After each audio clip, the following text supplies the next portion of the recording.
us video a couple weeks back. Her guy is a professional videographer, and she had basically a professional commercial created.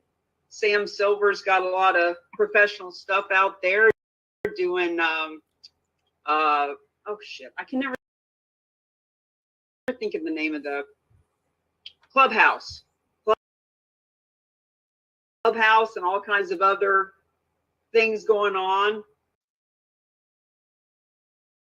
that he's bringing people in here from right now. So we got Bo from the West Coast. This is his 4th time. Bo's got 47 years experience in real estate and 13 designations. Woo! And this is the 4th time because he's never seen such. I see Jennifer Amsler here. Jen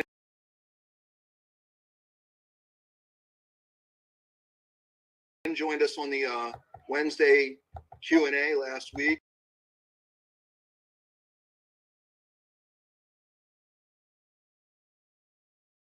And she's now here for her first time with the MasterClass.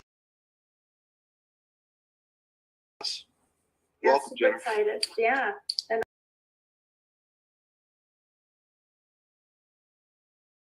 I didn't know Bo is in my same town. Yeah, we work for the same company.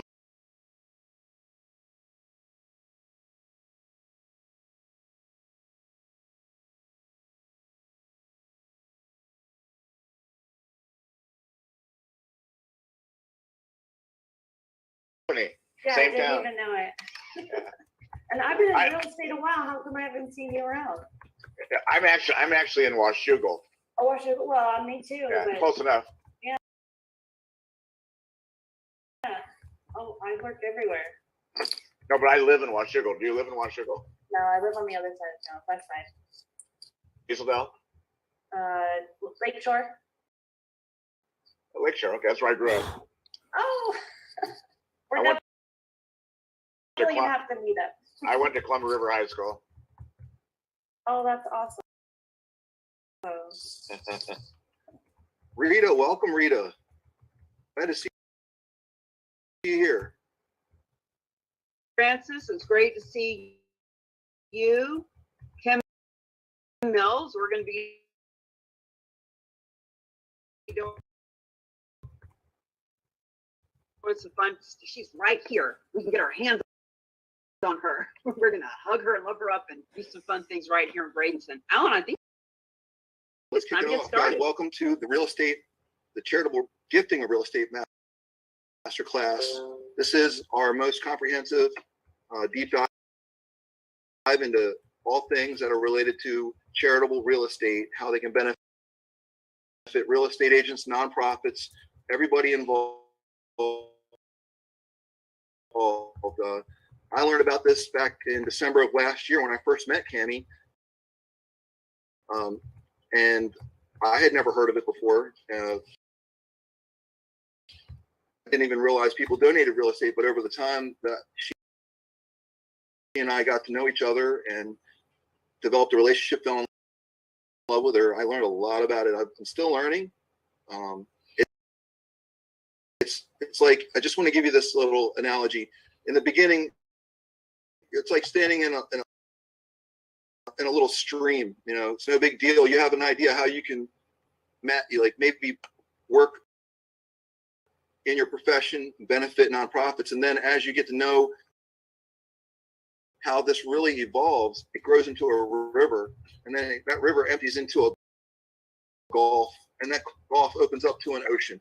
And when you really start to get your hands around this and the real social impact that even for-profits can make, working partnerships with nonprofits, and how this can really change the whole game.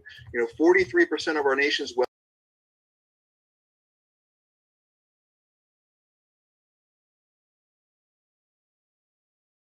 wealth is in real estate. Only 3% is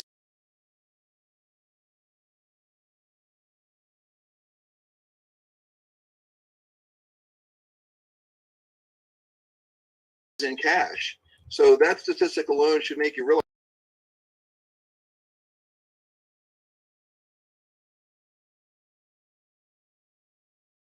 wow, as a nonprofit, we should be, accessing that 43%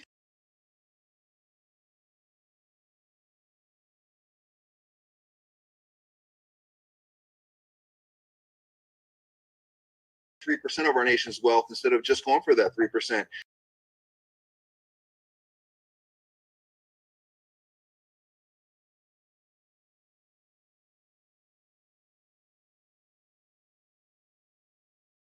And as a real estate agent, hey, there's a way for me to benefit as a professional in the real estate game and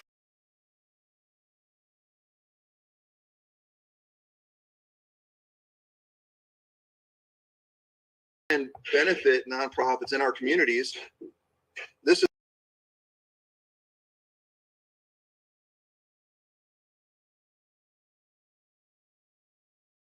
how you can tie it together and still make money making a difference. As I've gotten to know Cammie, I've learned about her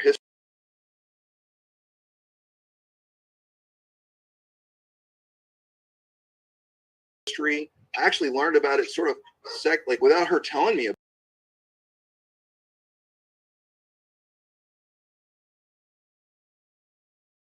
about it. She had her Google Docs page open on her laptop,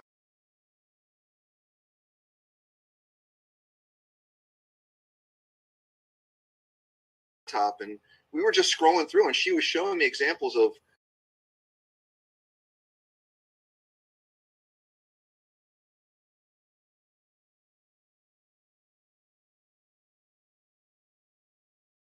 flyers that were made back in the late 90s, early 2000s that she had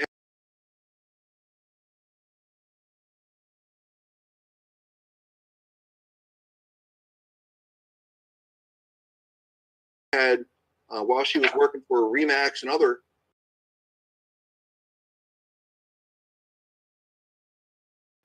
real estate companies to bring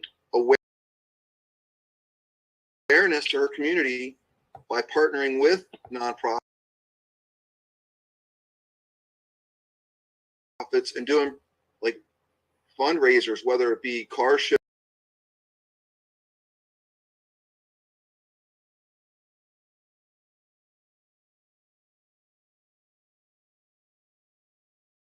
or she had a balloon from Remax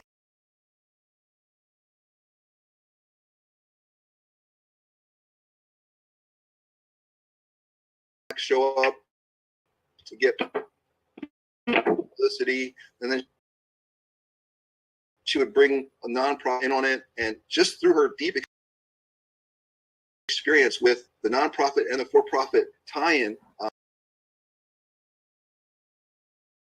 it just makes so much more sense now that she's got so much passion and so much commitment to bringing such impact to the nonprofit world and to the local communities, and how it ties into real estate, financial planning, any actually. We have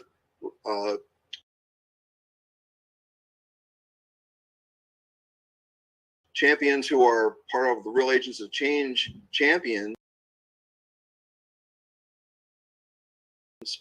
that are not even involved, like myself, not even involved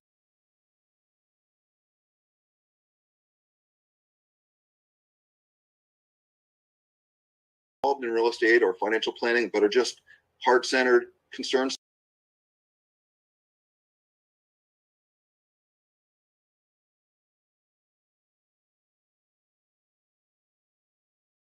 citizens that want to make a difference. So I just want to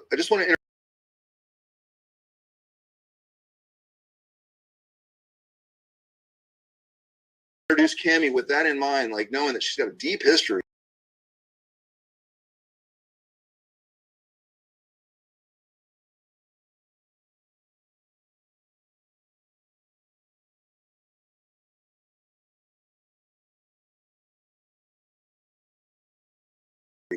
caring and of showing up.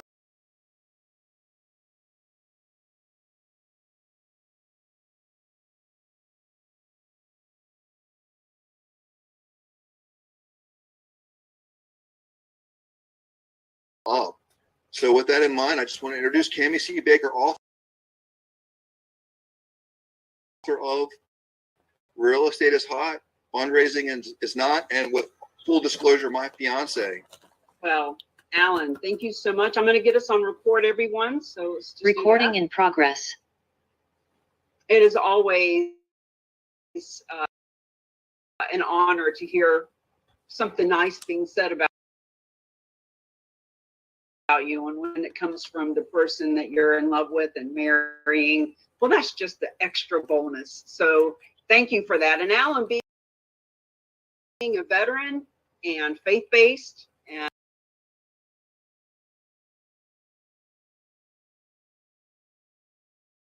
and a rescue dog owner, he's got a lot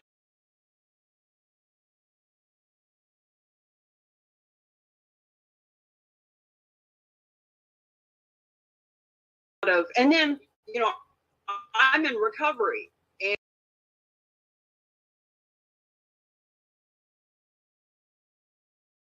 I was adopted.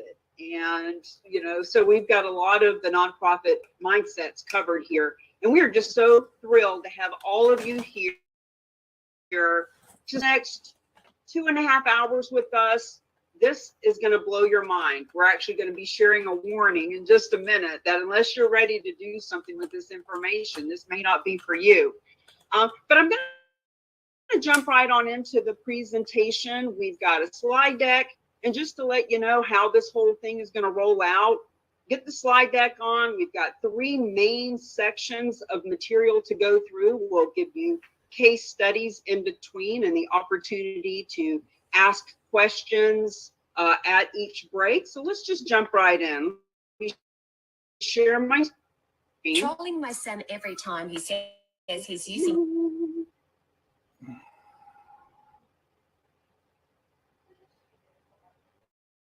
And here we go. The Charitable Real Estate Masterclass. Friends, this was my vision when I saw this whole thing 3 years ago. And all of you who are here, I felt your presence. I knew that realtors wanted a way to stand out and a way to give back that would benefit their whole community. I knew that the charitable organizations out there needed our help with funding. And I also could see very clearly how the donors of real estate benefit financially and spiritually.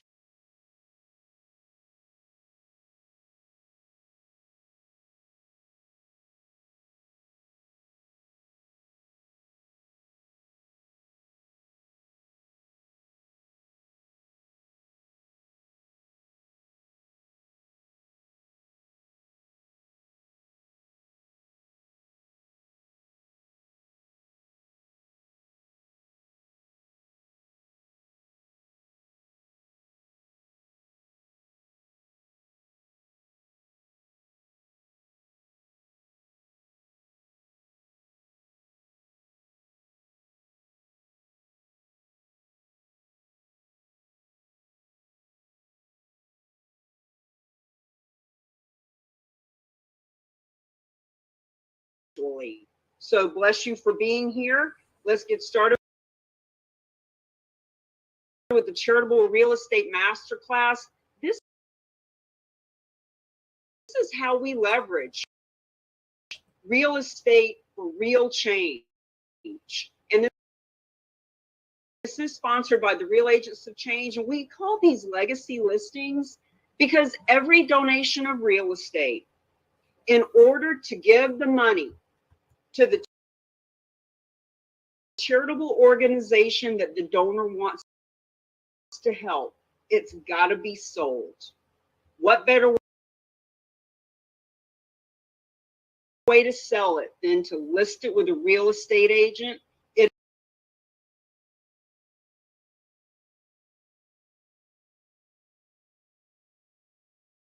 is a listing just like any they've ever had, but now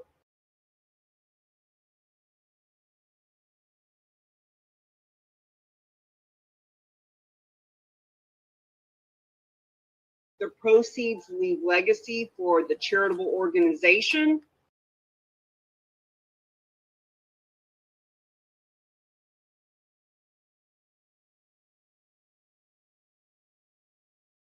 For the donor themselves, for the real estate agent, and frankly, for any and all for-profit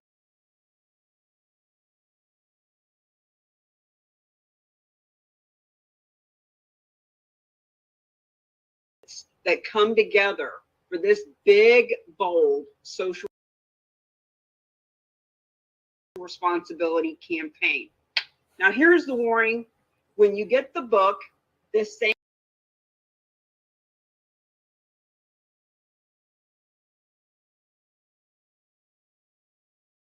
warning is in the book. And this is serious.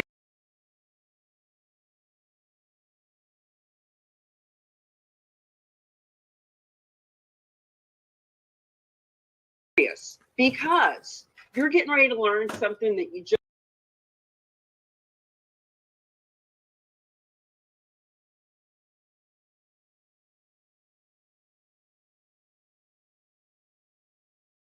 just don't know. It's really quite simple. But just like the most simple things in life, you don't know what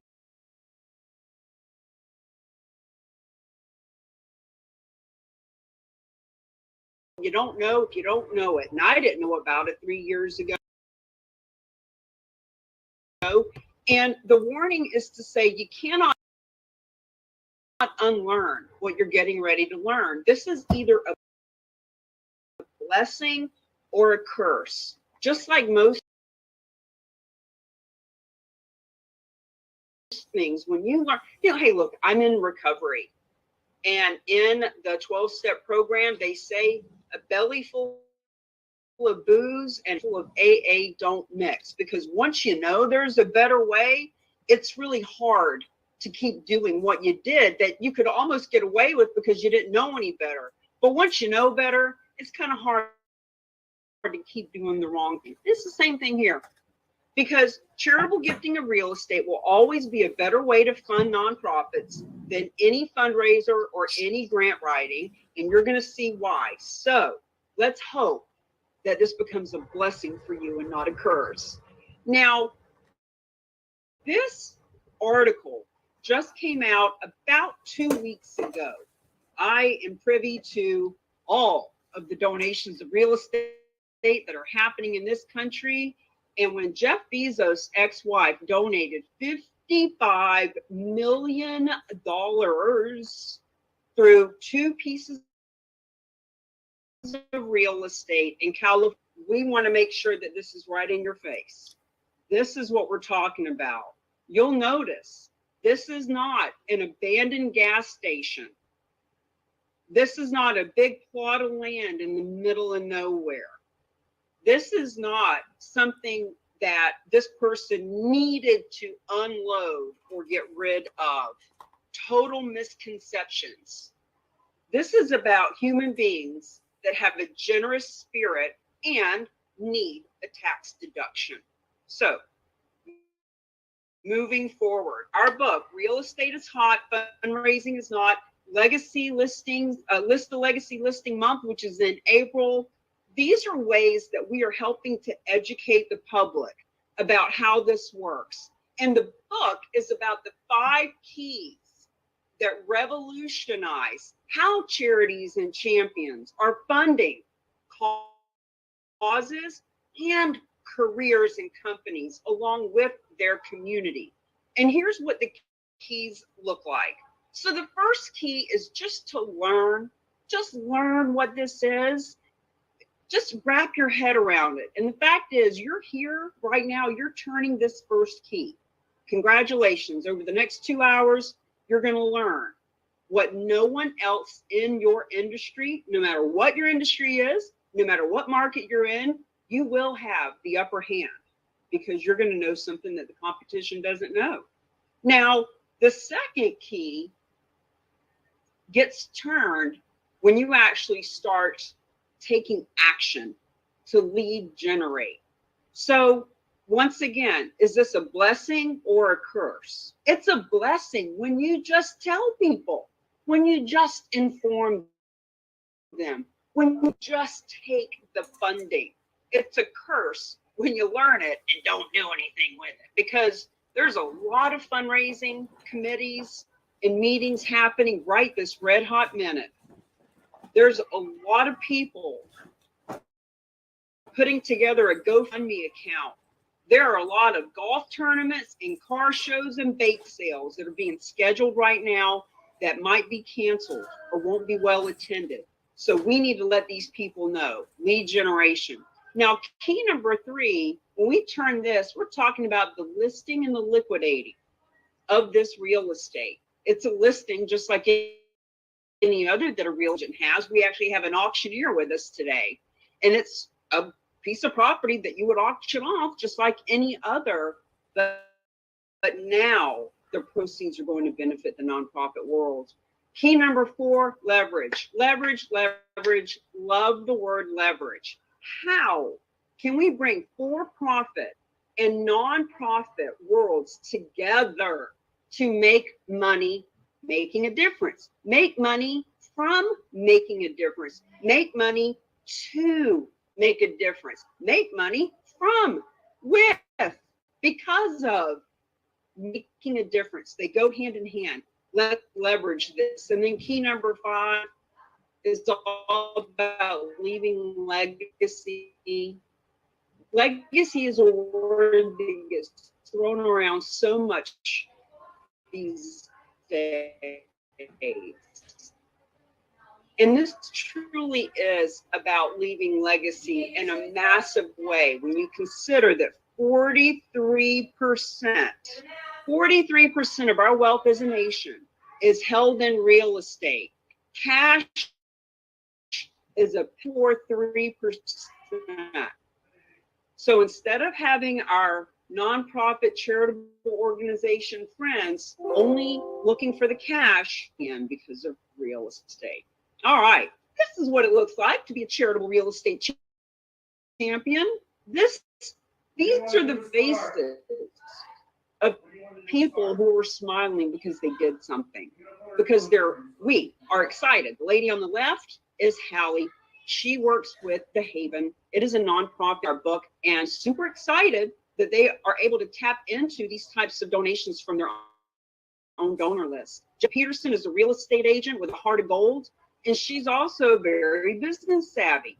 She knows that this image of her standing side by side with the nonprofit with this sign, and I'll actually show you, I've got one right behind me. We just had a bunch of signs made very similar to this that you can get and you can put up at your events, etc. This is what it looks like to take action. So let me just go through what the sections look like so that you can kind of pace yourself and know what to expect. So section 1, what is this whole donating a real estate thing? And there are 3 ways that a donor can help charitable organizations through gifts of real estate. And in section 1, we're going to go through the first 2 ways. We're going to share with you the worst way and the hardest way, because then in section 2, we're going to get into the win-win-win way, the easy way, the way that we promote, the way that we help our communities, including you, to make this easy. We're the only organization in the world that is teaching this and bringing all the pieces of the puzzle together to make it happen.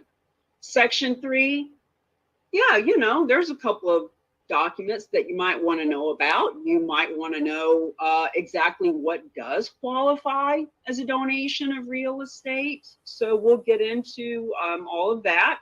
Section 4, we're going to share with you, what does it look like for you to be a charitable real estate specialist and a charitable real estate champion.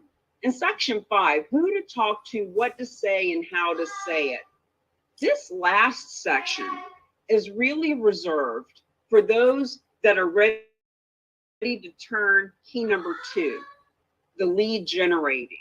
Because if we're not going to do anything with it, we don't need to know who to talk to or what to say. But if you're wanting to make a difference and make money doing it, Section 5 is what you want to be a part of. So, why are you here? Why? What brings you here?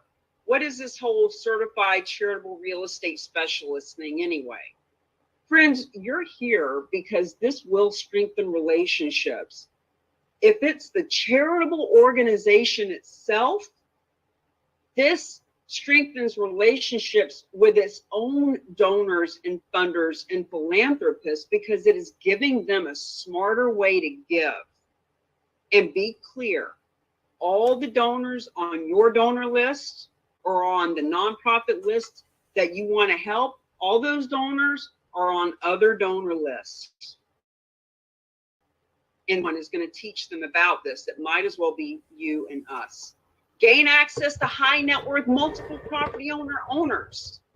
If you are an investor, if you are a real estate agent, if you are a financial advisor, if you are an attorney, if you're a dog walker, any kind of business owner, this gives them access to those high net worth individuals and the nonprofits themselves who would like from bigger number philanthropists to be around.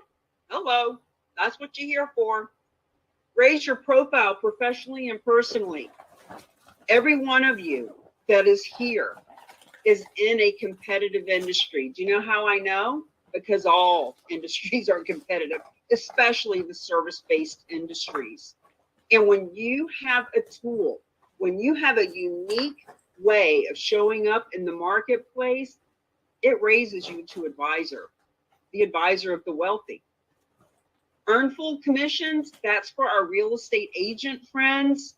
These donations got to be listed, and we don't want you to do it for a discount. We don't want you to give us a 10% donation back.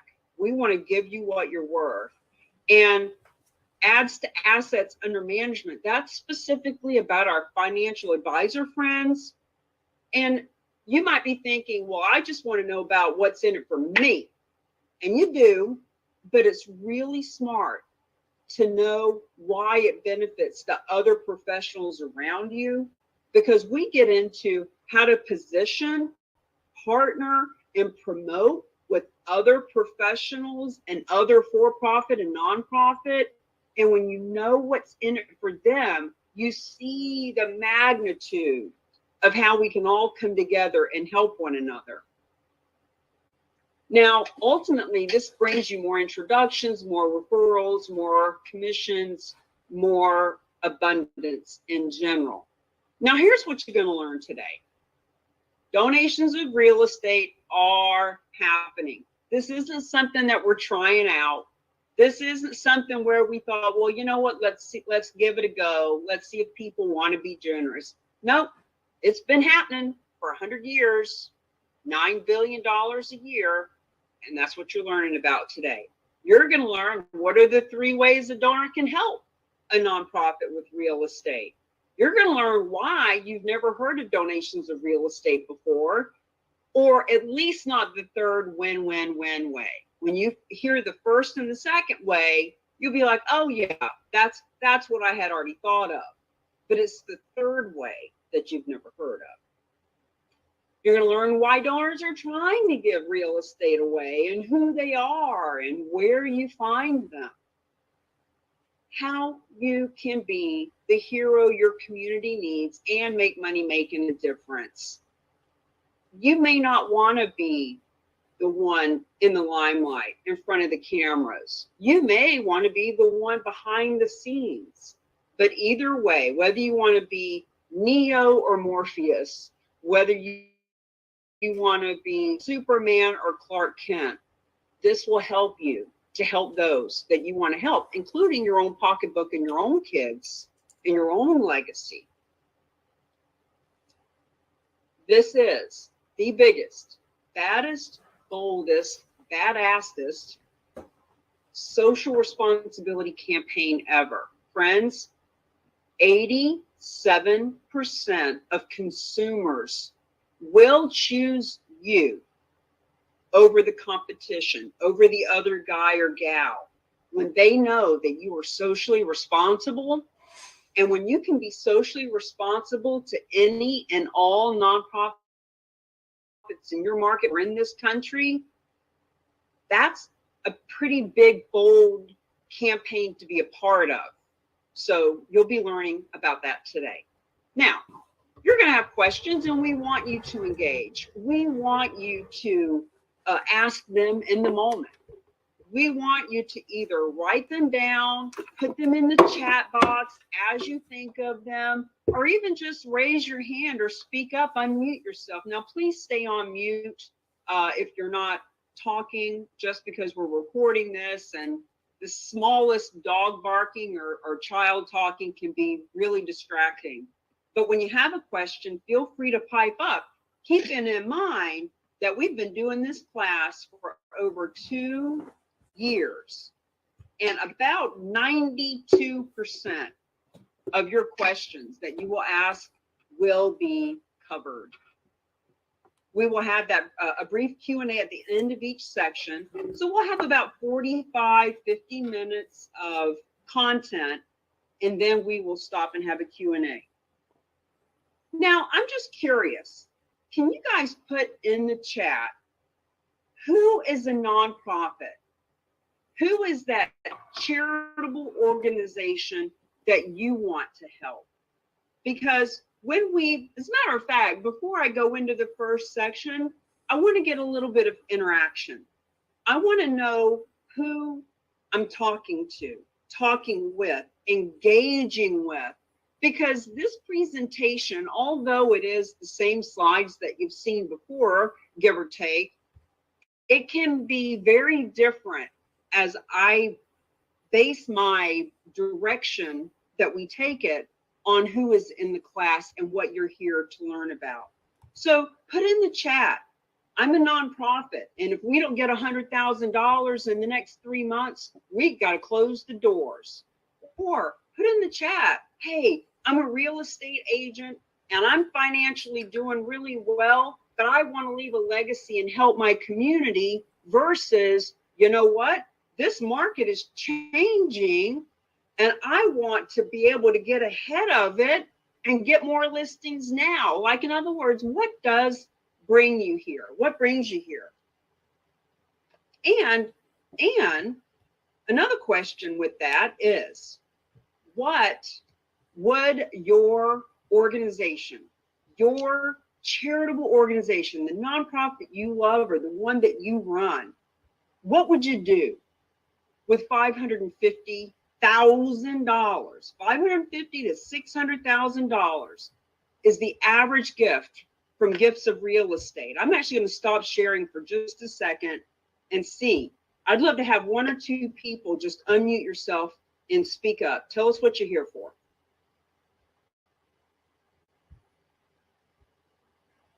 I see Jennifer says anything to do with affordable housing. You know, Jennifer, we talk to people almost on a daily basis that are providing affordable housing. I see Calvin and Terry. You know, I don't know what the movement is assisting kids that are aging out of foster care, but boy, at least once or twice a week, we meet folks that are doing that. Thank you so much. Heartstrings for Heroes, Kim, is our buddy here in the area, brought in by a nonprofit. Would anybody like to introduce yourself and tell us what brings you here? Hey, Kimmy. Yeah, Sam. Hey, I'm out there to help the veterans in my community, animals, as well as I actually just connected with the Antelope Valley nonprofit helping kids to get off the streets. So I'm out there. Actually, I have another one that I just talked to that is a boat captain, and he wants to do a nonprofit for helping people become boat captains for yachts. It's so interesting. So interesting, the different nonprofits that we learn about and the fabulous people we meet. Sam's been with us for almost a year now. I think January or so we met, and he has been fighting the good fight out there, bringing this to everyone. I see Calvin and Terry. I was an orphan and made it. I want to give back. All right. I want you guys to pay attention. George is talking about he wants to help his church.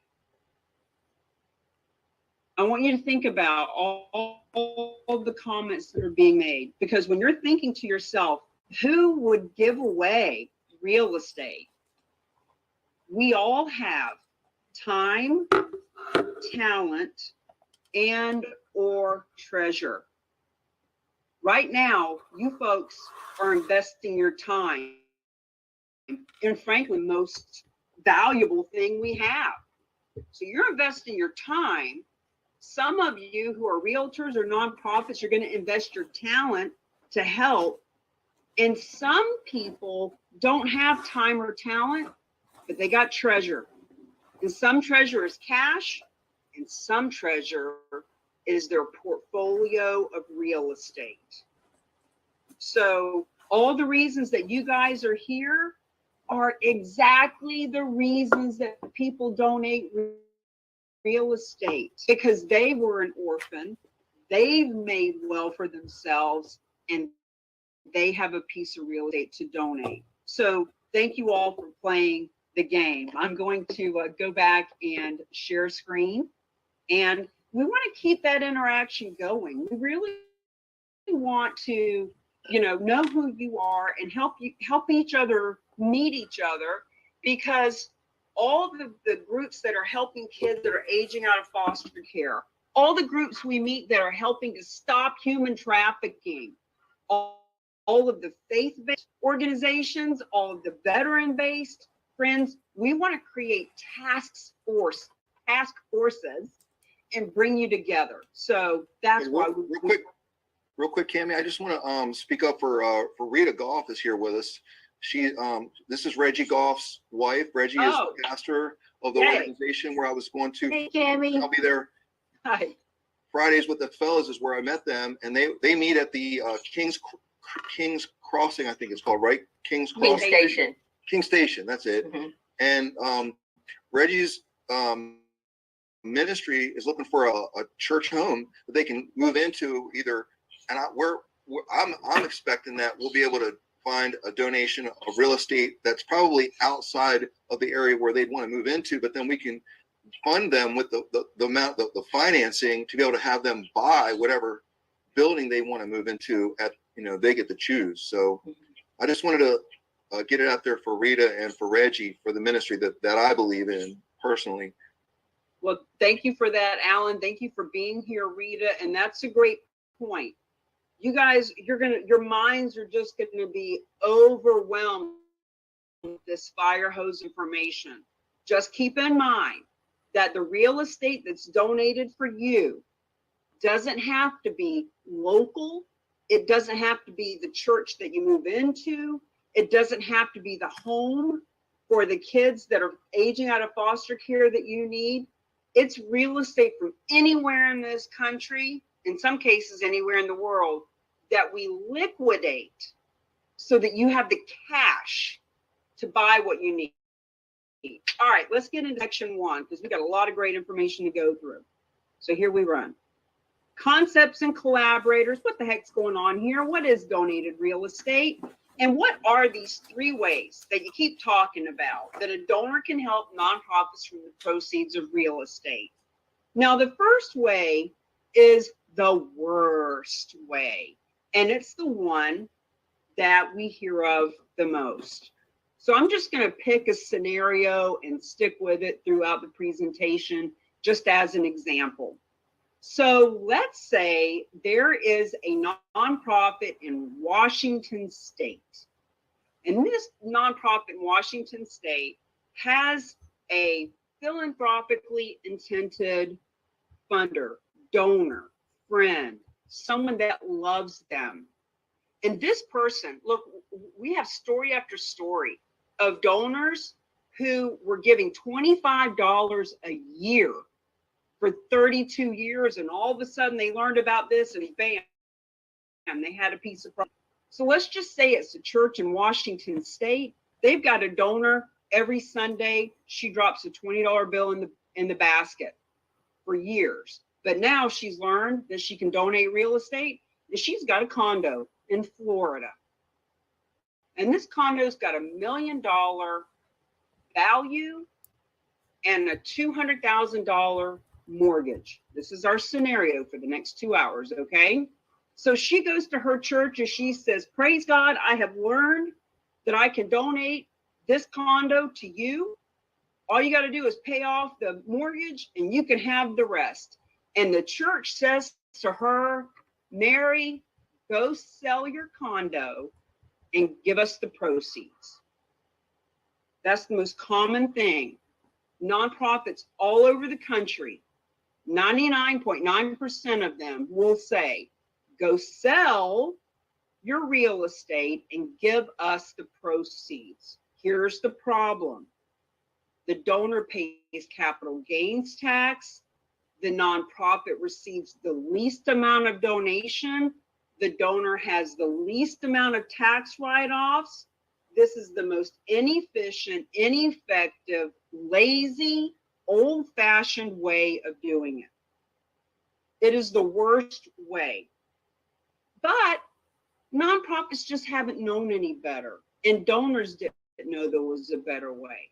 So this first way is very common. If anyone says to you, go sell your property and bring us the proceeds, stop and give us a call. We can help. So that's the first way. Now, the second way is if Mary in Washington State actually does donate that condo in Florida to her church. Let's say that the church actually tries to accept it themselves. Here's the problem and why this is the hardest way. Because that nonprofit would be required to pay off that $200,000 mortgage that I just mentioned. And if Mary wanted any cash out, they would have to give that to her as well. So that nonprofit would be responsible for the maintenance. God forbid it was in the path of Hurricane Ian and it got demolished. What are they going to do then? They pay the condo fees. They got to do the upkeep. And the bottom line is 99.9% of nonprofits will not take this on. We're going to tell you all the reasons. And friends, we are not suggesting that they should change that. We are not suggesting that nonprofits start taking real estate, because we're going to share with you the third way, which is the win-win-win way. So this is the hardest way. The second way is the hardest way. Now let's learn why. The real estate owners are wanting, trying, and searching for ways to donate real estate. We're going to share with you right now the reason that 99.9% of nonprofits turn down real estate and therefore are turning down hundreds of thousands and millions of dollars. And we're going to share with you how charitable real estate specialists and champions are able to help any and all nonprofits get funded. Now, before we get into that, there's a little bit of groundwork. There's a couple of definitions that would be very helpful for you to understand. And if these are things you already know, bear with us. But these are things I needed to know. And these are things that we answer on a daily basis. Keep in mind that this master class was created to address the most common questions. So here's the connection between philanthropy, real estate, and the IRS tax code. So philanthropy. People will say, Cammie, I'm not a philanthropist. I'm not Bill Gates. Friends, if you love mankind and humanity and you are willing to give of your time, talent, and treasure, even if you're cleaning out the cages at the Humane Society, you're a philanthropist because you are doing something. You are giving something of value, especially if that's your time, because our time is more valuable than anything. Now, 501c3, it is important to know that this is an IRS designation. As a matter of fact, we have a gentleman with us today who is calling in from Africa, and he doesn't know what a 501c3 is. So we want everyone here on the same page. This is a designation given by the U.S. government to organizations that provide goods and services for the public good.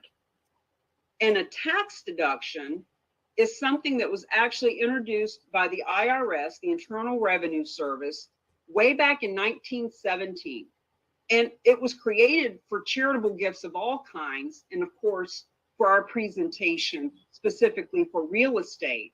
And what it's saying is that the tax deduction, the gift, needs to be donated to a designated 501c3. Okay?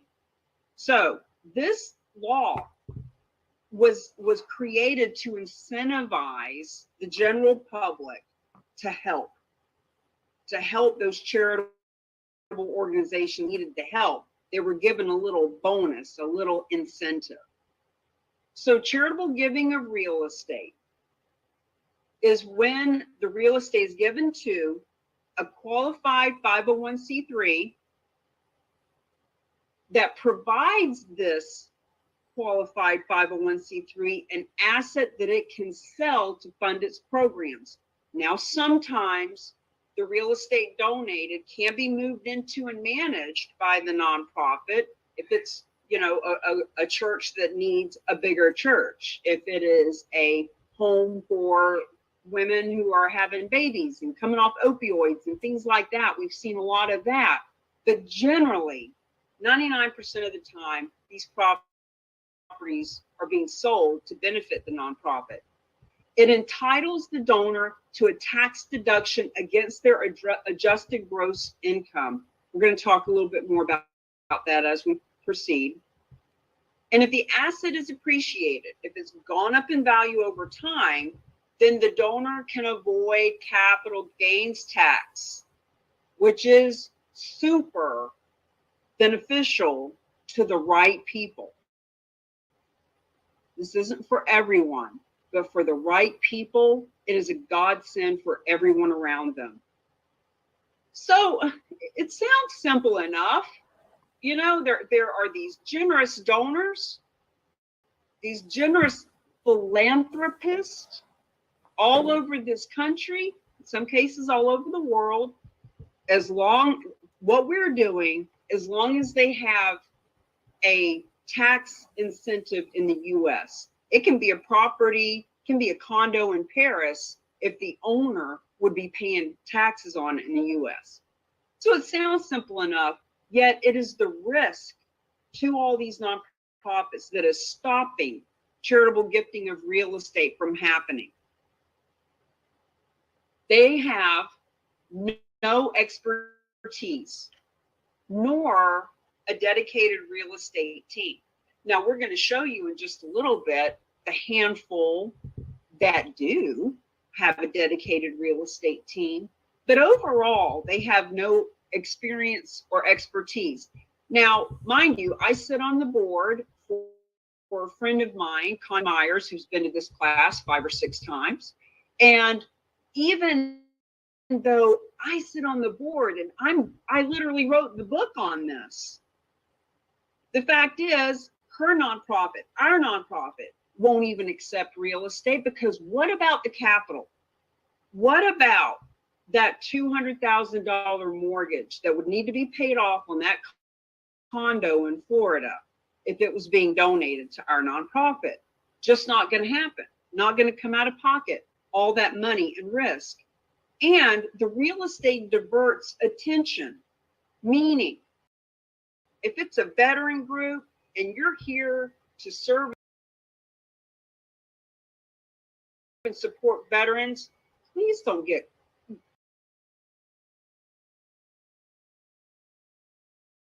off mission by trying to deal with a piece of real estate across the country. You know, even if you are a professional real estate agent for the last 40 years,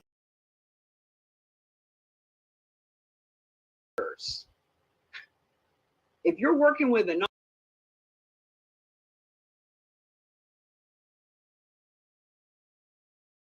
nonprofit who needs to have board meetings every time they got to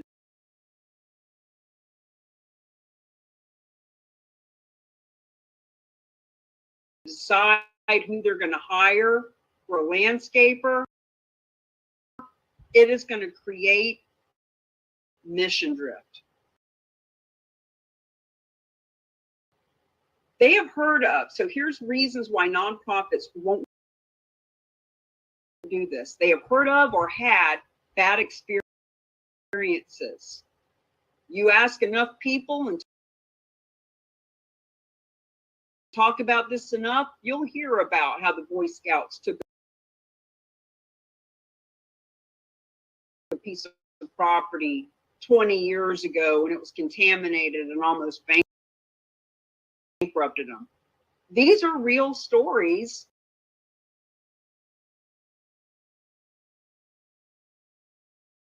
And reasons why nonprofits won't, frankly, shouldn't bother with taking real estate.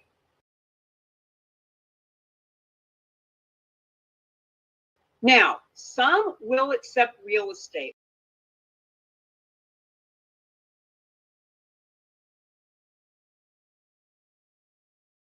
but on a limited basis. Community foundations. Community foundations.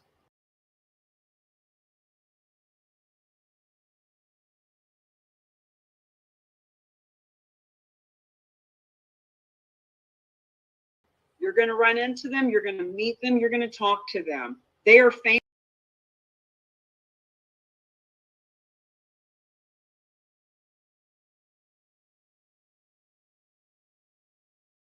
for saying, oh, we take real estate.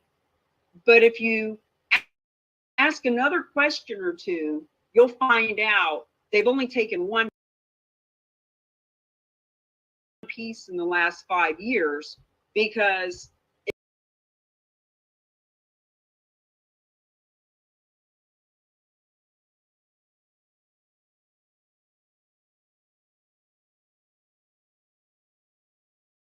it needs to be mortgage free and it needs to be in the city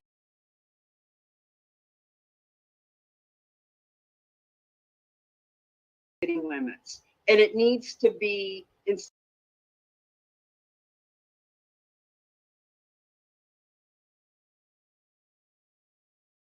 such a small box of parameters that it is so limited that they'll take it,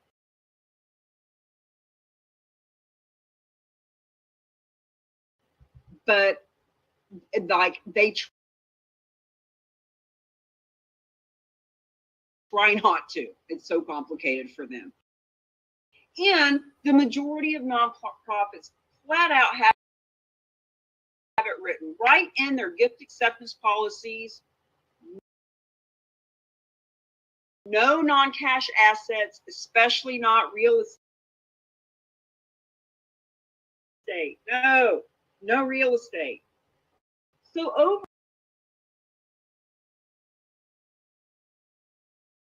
overall, the moral of this story is it's just so risky. That is why you've never heard of it. That is why I had never heard of it. That is why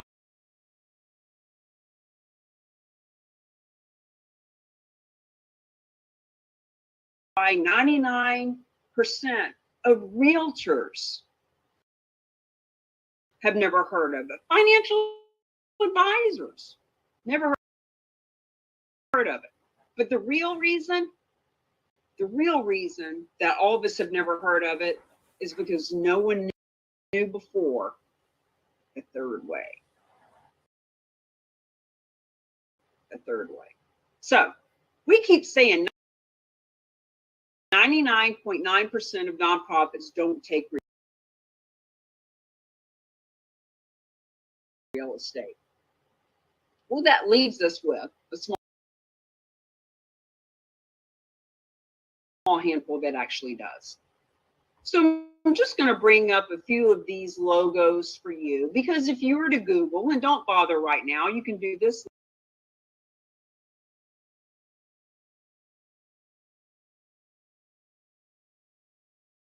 later. Stay present, be with us. If you were to Google charitable gift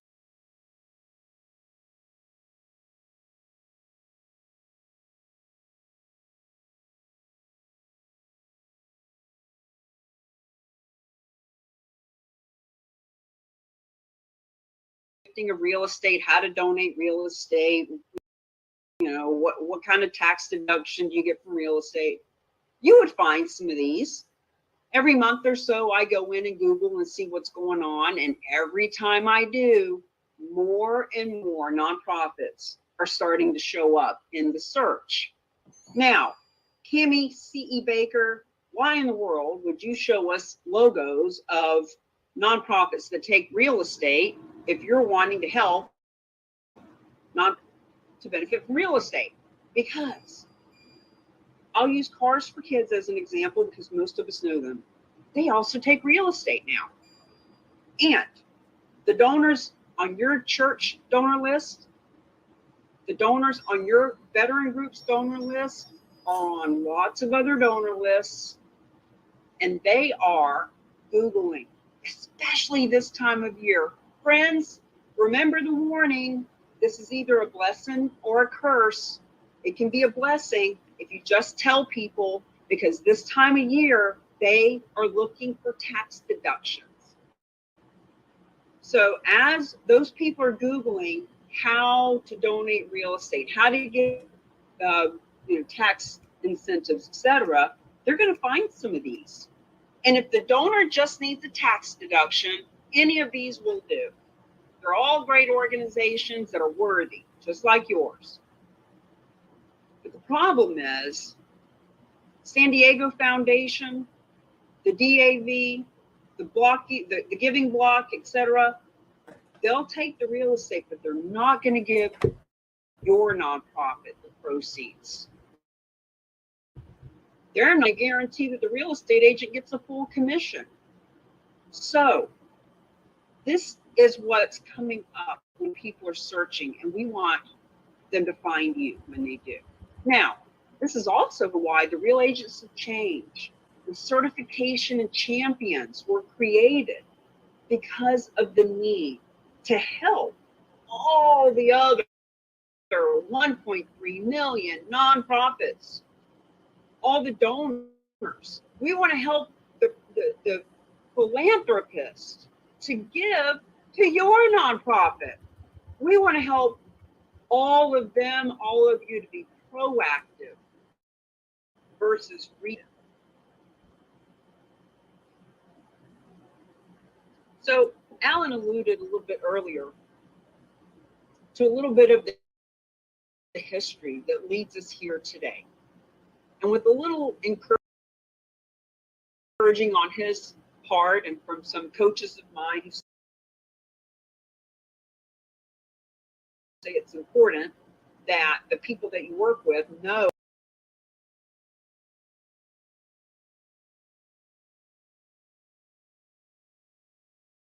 where this information came from and who they're playing with.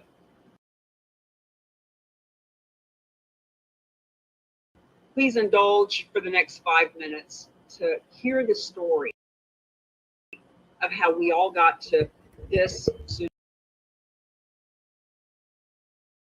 right now. So this is the image of a woman who has just gotten sober. She's a single mother.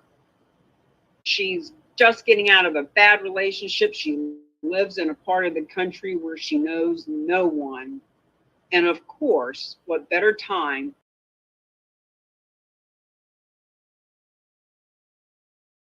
than to get her real estate license. So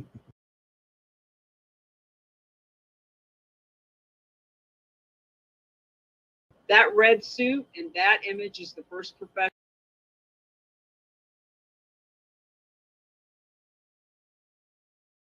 headshot I had as a real estate agent. And while I was there, we took some photos with me and my daughter because she's a big part of my story. One of the reasons that I wanted to be a real estate agent was because it gave me that time flexibility, and I could take her with me and not leave her with a babysitter when I went on appointments. And she went with me in the Mustang that you're going to see in a minute. This is one of her field trips. I was the only mother her whole, from first grade through the 8th grade, every field trip she ever had, I was with her. And that was such a blessing to me. I know that that's why some women specifically are real estate agents. And so over the years of being a realtor, I started out with Remax, and Remax had the hot air balloon, and we would bring the hot air balloon. I've always had this really guerrilla marketing, creative tenacity, and this was actually at the Boys and Girls Club in Bedford, New Hampshire. And we just were really creative with how to get in front of people. I was with Century 21 for a while and did a TV show called The Real Estate Road Show. And I also was on HGTV. This was when I did House Hunters. This was before House Hunters. It was My House is Worth What. But the point is, lots and lots of creative marketing, which led to also buying my dream car. This is Scoop, my 64.5 Mustang convertible. And that led to car shows. And the very first car show, we had 50 cars there. These are 2 different years, but we did them for 7 years in a row. And the very first year, 50 cars all had a $20 bill in their hand, and we didn't have a clue, totally ignorant about how this whole thing played out. I just wanted to promote my business and have some fun. But I did the math and I thought, well, we could have brought in $1,000 that day, and there's a lot of nonprofits that could benefit from that. So I found a place called the Live and Let Live Farm. They rescue horses, and I started partnering with them and some other nonprofits. And every year we were giving the proceeds to a nonprofit, and that taught me about cause, market responsibility, social impact, and how when I would go out to networking events, even though there was always 8 or 10 other realtors in the room, I would say things like, hey, I'm doing this car show. It benefits the Live and Let Live Farm. We're rescuing horses. We're helping veterans. Ronald McDonald House, Make-A-Wish Foundation. It gave me a way to stand out. So I was just doing this. Hunger to grow my business. And what happened was, over the years, I learned how to do this so much that I became known for it. And in this first image, the woman in the tan shirt is Karen. She was the president of a board of realtors, and she hired me to help her do some cause marketing, some social impact. And we gathered up 8,000 diapers for a home for women who are coming off opioids.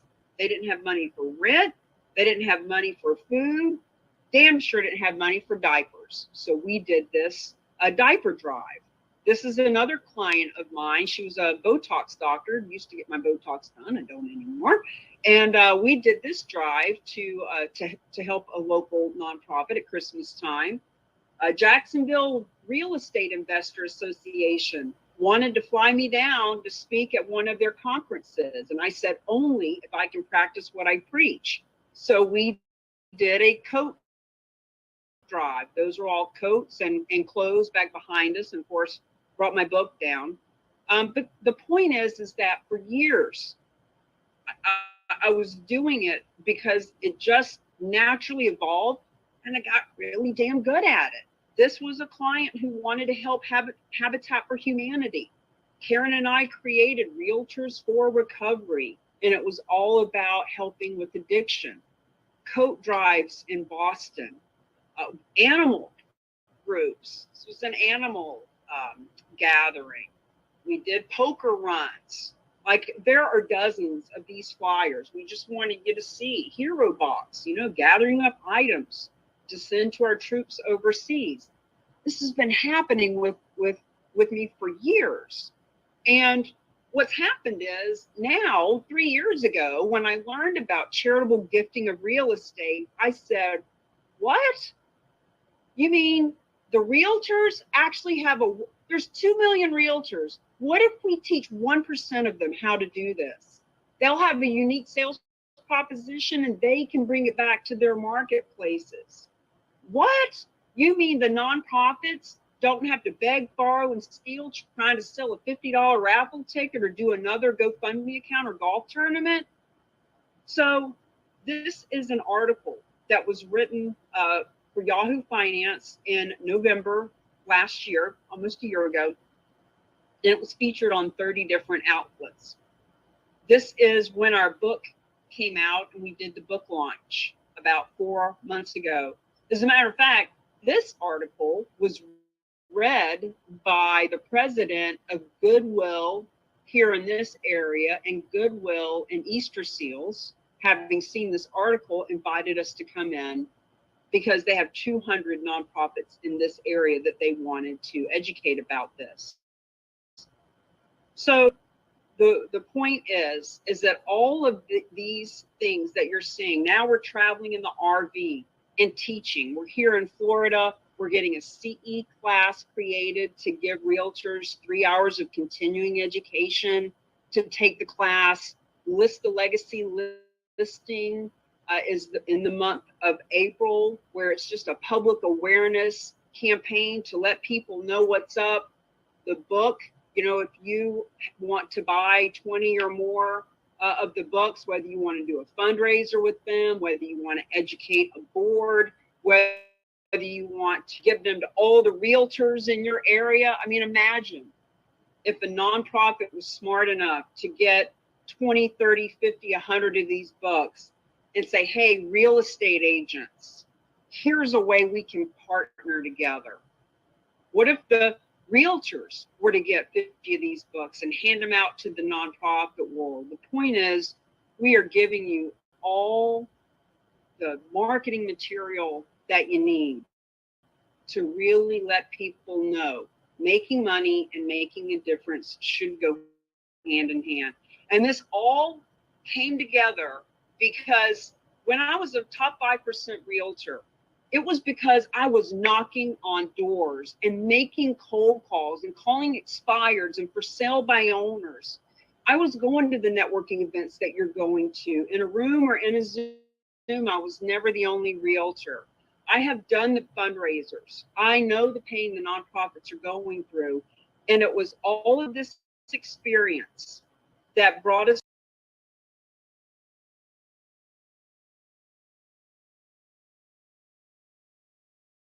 to what we're doing today, the win-win-win of a lifetime.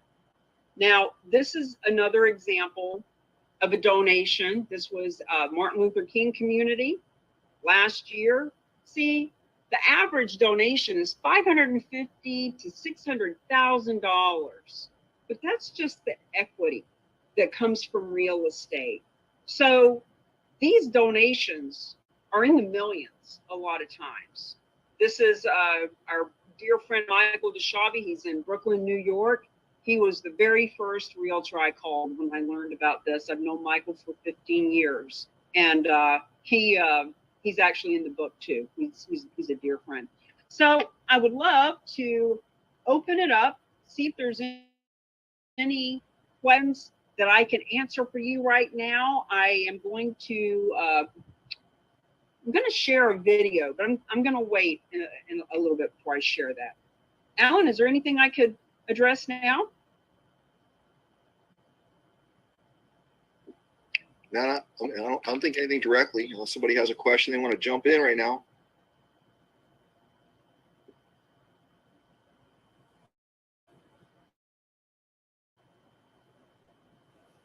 Oh, thank you, Jennifer, for saying so. You know, it's kind of weird to tell your own story to people, but it helps. It helps to have a base, like, who is this person and how can she show me how this works? Oh, she's been doing it for 15 years. I see. Yes, I wanted her to present this information because of it's just so, it's the authenticity. It's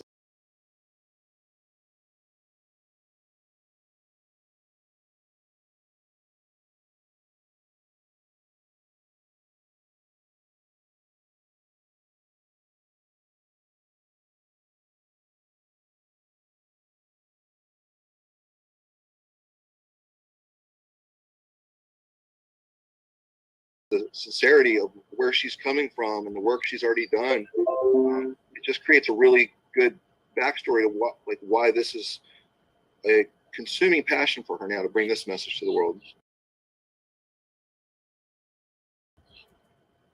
John, did you want to say something?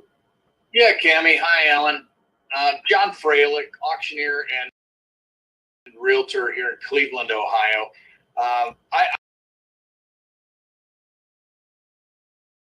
I would like to hear, I sent a message, but I'd like to hear from Sam. Sam, if you could sit still for 1 minute. I'm curious, you've been doing this for a year now with Cammie and Alan.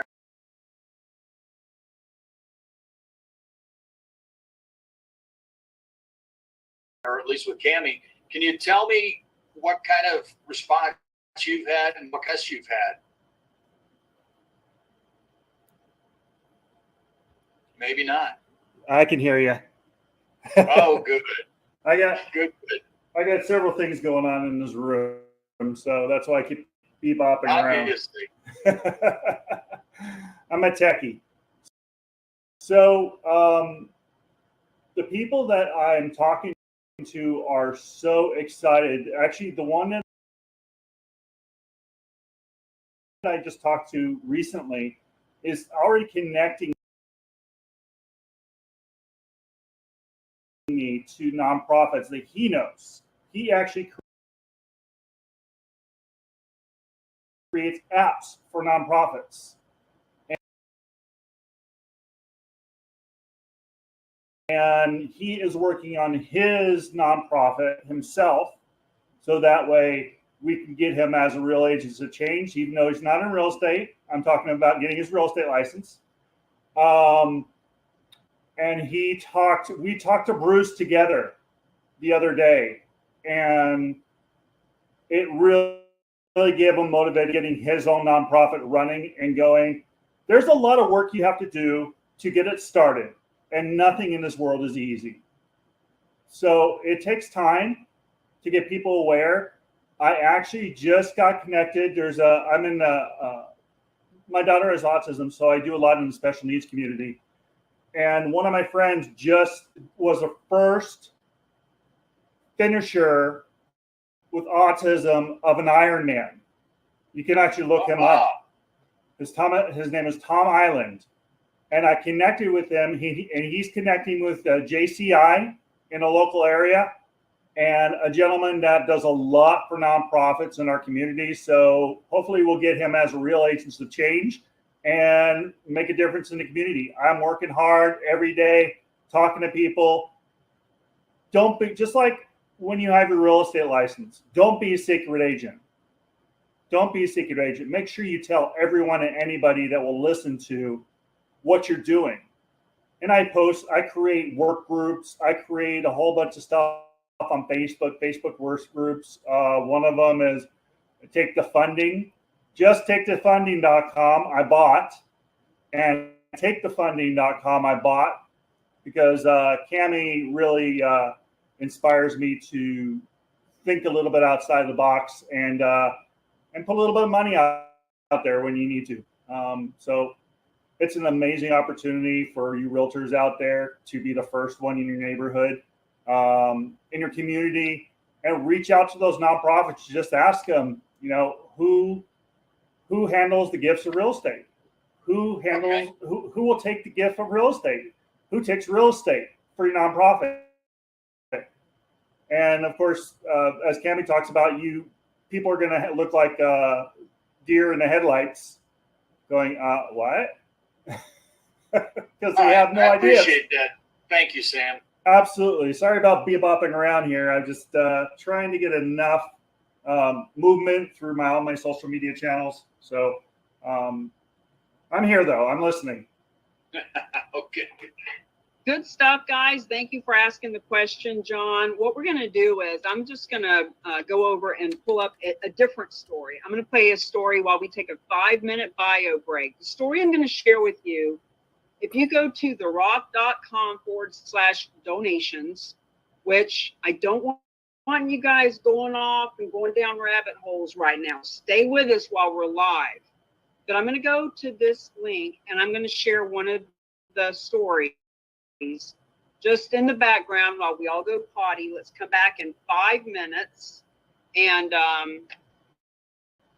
yeah. Oh, and by the way, this is our YouTube channel. These are some of the commercials that we've had created by different nonprofits, have been doing stuff with us. I was just looking at these this morning. These are some of our newer podcasts with people that we work with. These are a ton of interviews that I've done with people over the last couple of years that are involved with us. And let me just play one of our success stories. I'm going to play a short one just while we go potty, and we'll be right back.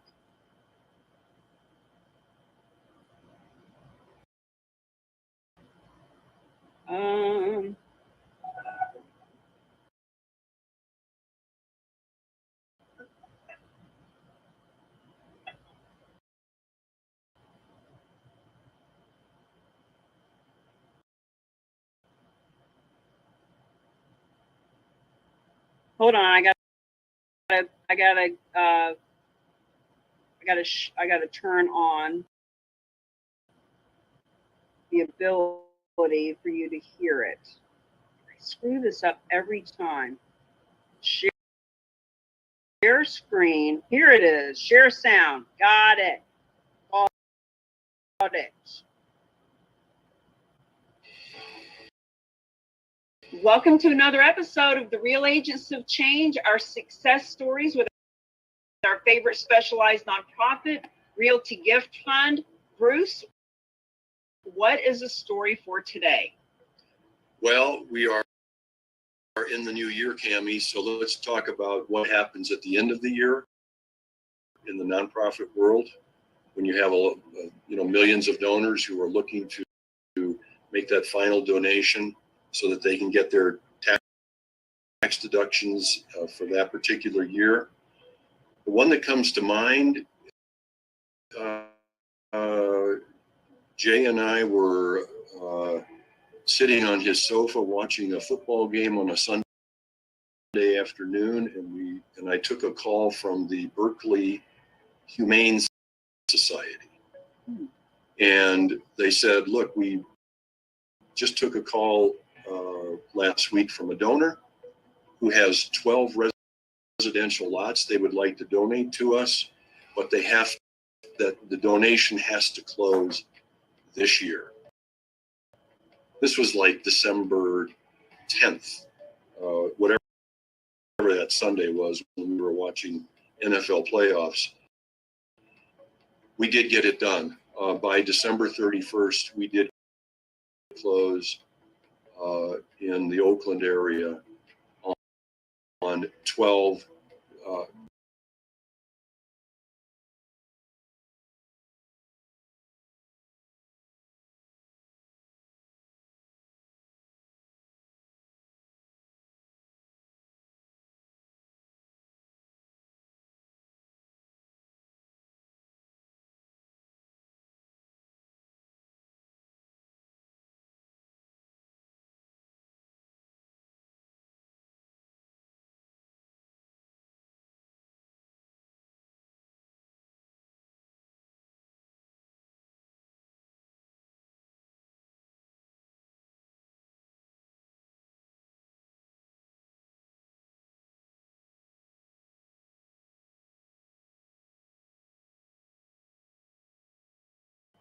And they are a yes when it's right for them.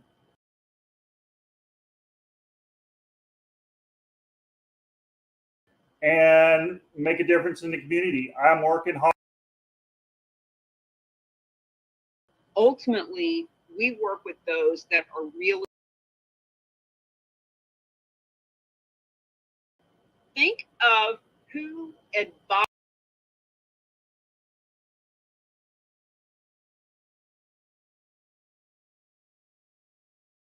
Donate the real estate completely. Here's the keys and the deed. I don't want one penny. It is a donation. If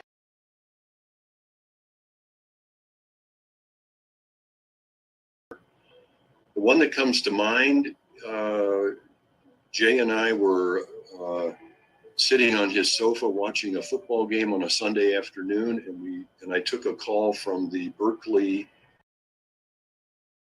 Humane Society. And they said, look, we just took a call last week from a donor who has 12 residential lots they would like to donate to us, but they have that the donation has to close this year. This was like December 10th.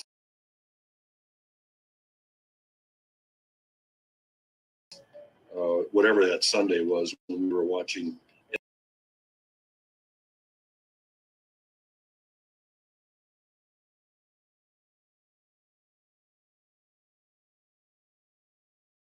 NFL playoffs. We did get it done by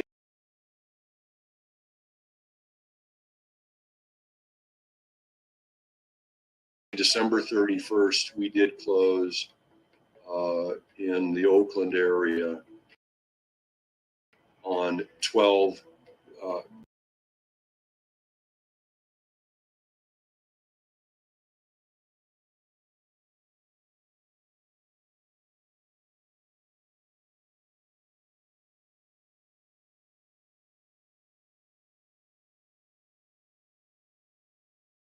Ultimately, donation, which gave the donor they need to stay. Think of who advises people who own donation, which gave the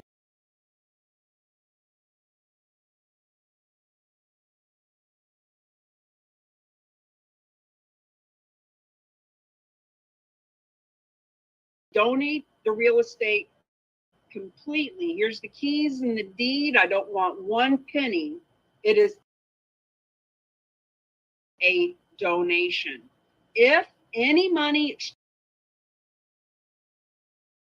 exchanges hands, whether we need to pay off a mortgage or whether the donor says, hey, I got $1 million condo in Florida and I love my church in Washington, but I don't love them that much. I'd like to get $300,000 myself back in my own pocket. They can keep the other $700,000 in equity. This is called a bargain sale, and this is important because there are some specialized nonprofits out there that will help nonprofits, other nonprofits, but they will only do it if the property is mortgage free. So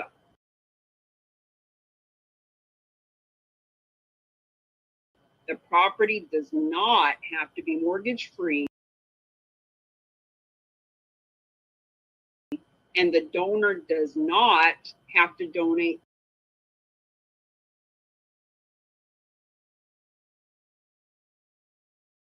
the full value. They can get cash back.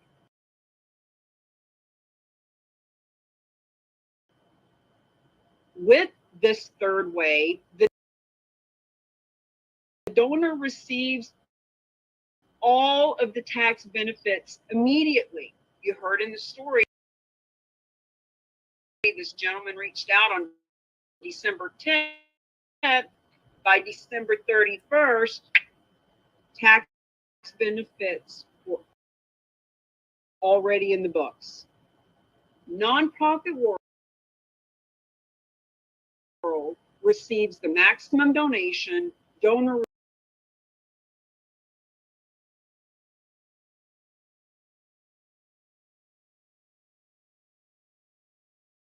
receives maximum tax benefits and 100%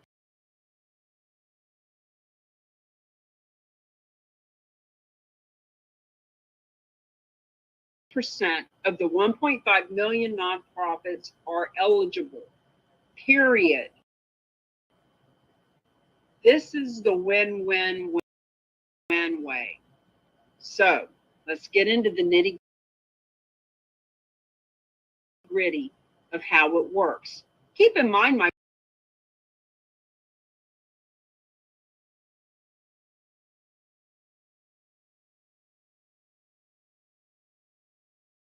friends, this is the Charitable Real Estate MasterClass. So the reason it's 2.5 hours is because we get down into the weeds. We get down into some of the nitty-gritty here. If you've seen the 101 overview or any of the other Q&As that we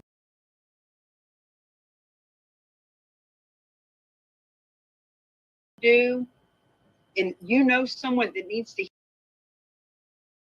hear this level of detail, you got to invite them to come to the master class. So, key stakeholders. There are 3 key stakeholders. The first is the donor themselves, the philanthropist, the person with charitable intent. Whether it is a private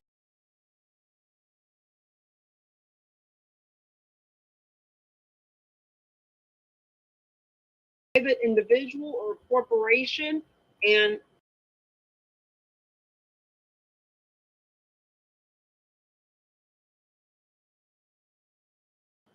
last I saw, about 73% of all donation comes from private individuals, not corporations. Now, when we say advisor, think of who advises people who own real estate. So, of course, that's the realtor, and that's the financial advisor and the wealth manager, but it could also be insurance brokers or tax accountants, etc., real estate attorneys.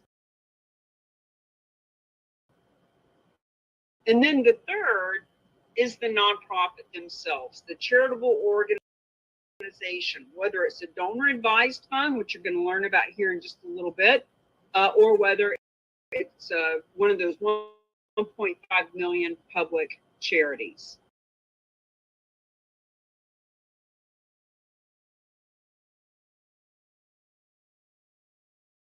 And it looks like this. And this is why you'll hear me call it the triangle of trust, because it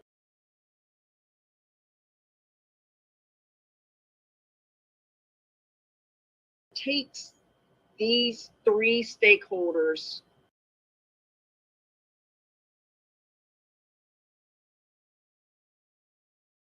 to come together with some trust.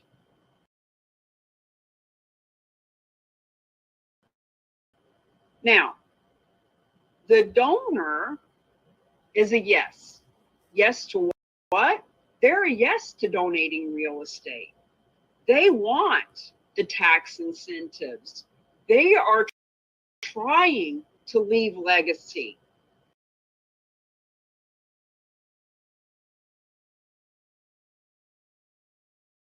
You can't convince someone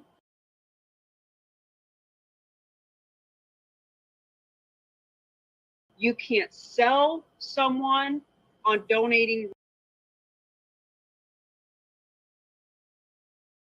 real estate. What you can do is inform and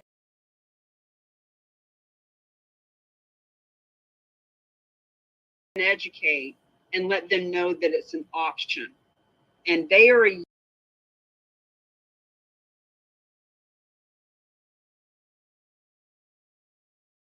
yes when it's right for them. The advisors are a yes. The real estate agent gets paid a full commission.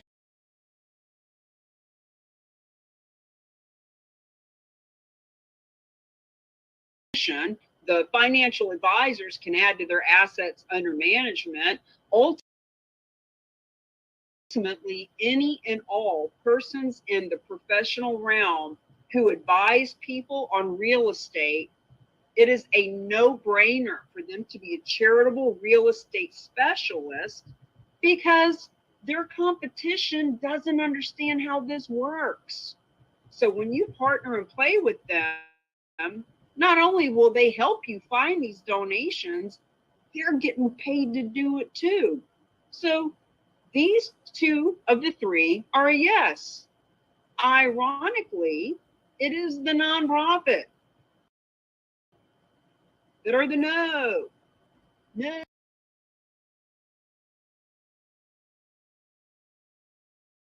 No. We don't want real estate. It's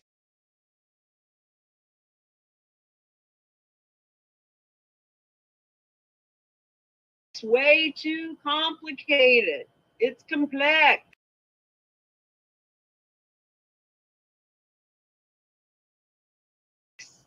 It's way too risky. There's so many variables. What if this and what if that?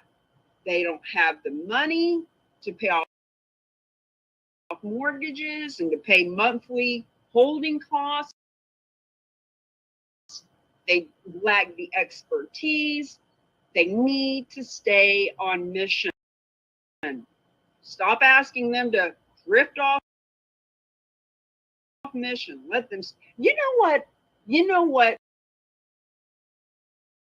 is the biggest mission drift ever?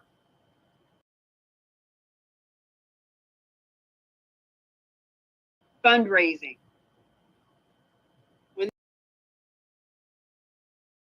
those nonprofits are spending 75% of their time out there looking for funds, they are not on mission. So this is really how we're helping keep them on mission. They've had bad experiences. They are blocked by gift acceptance policies that say no way, no how. The bottom line is they are the ones that have been stopping this from happening. They'll say things like, you know, we took a gift of real estate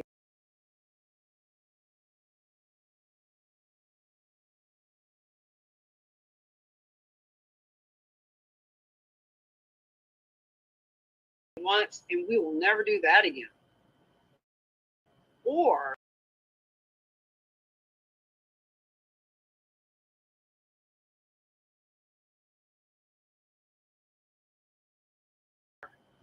we do accept real estate.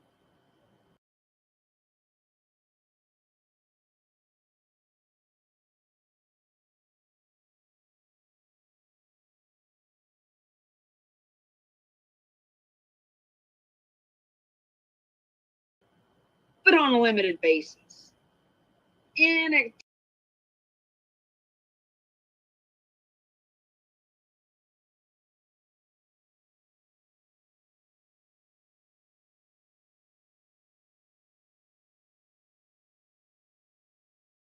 takes us several months to go through approvals. And we certainly won't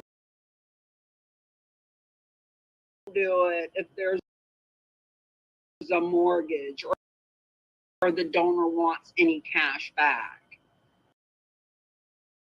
And ultimately, even those who say that they will accept real estate say no to most offers. And even bigger, they're not even asking, they're not promoting, they're not looking for real estate. Because if they're saying no to most offers, why bother to even look for them? They have kept themselves so restricted that they don't even bother to ask for real estate. So the bottom Mine is the nonprofits that are blocking the market. So our team of experts include these specialized nonprofits. And their mission is to accept real estate of any kind from anywhere in the country, in some cases anywhere in the world, taking on all financial and environmental risks, and they convert the asset into cash so that the proceeds can be granted to the other nonprofits. It is that simple. It's that simple. Now, The Rock, our team of experts, this specialized nonprofit, they exclusively accept gifts of real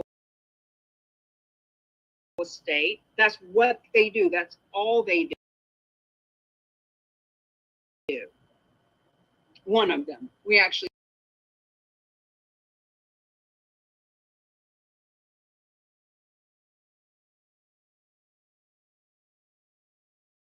have a couple more now that do a couple of other things. But ultimately, we work with those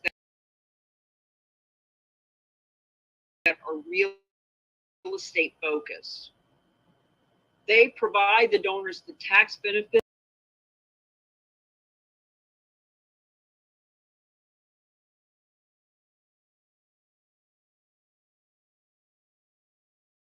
immediately, not after 6 months of board approval.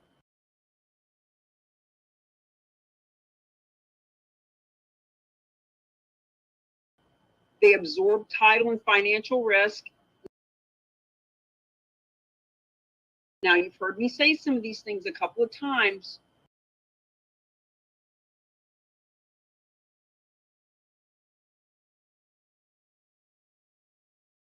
But take it from Bo with 47 years of real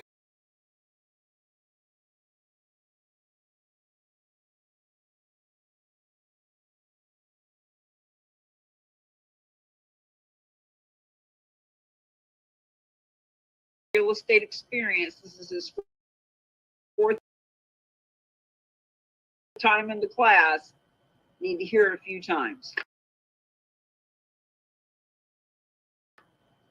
They work with the brokerage community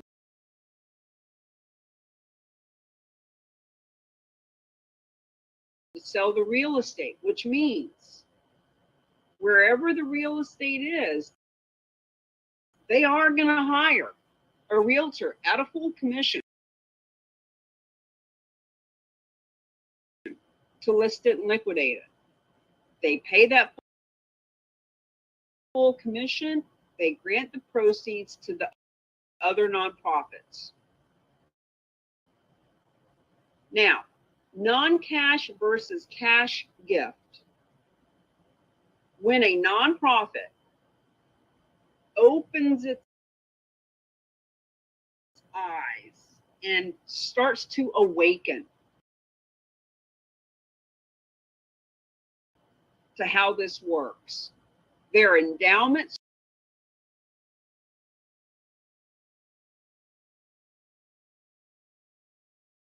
grow at 6 times the rate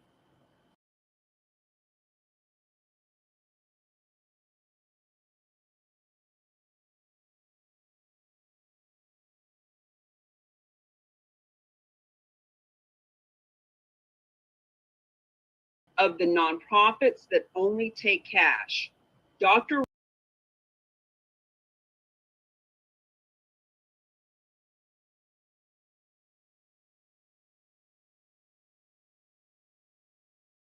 Russell James from Texas Tech actually wrote the foreword to our book, Real Estate is Hot, Fundraising is Not. He and his team have read 1 million tax returns from 200,000 nonprofits over a 5-year period. We have the report and can share it with you. And it proves when nonprofits take non-cash assets over cash alone, they grow at 6 times the rate. Donors give 3 to 7 times more. This is from Jackie Franey. You might remember the Nature Conservancy was one of those logos that came up as a nonprofit that has been a part of the awakening. They are one of the biggest acceptors of gifts of real estate, and they have seen that the donors in the donor list, not marketing to find some fictitious property owner. No, where do you find the donors? In your donor list. You know, Kim Mills is here because Wade brought her to the table. He's a nonprofit.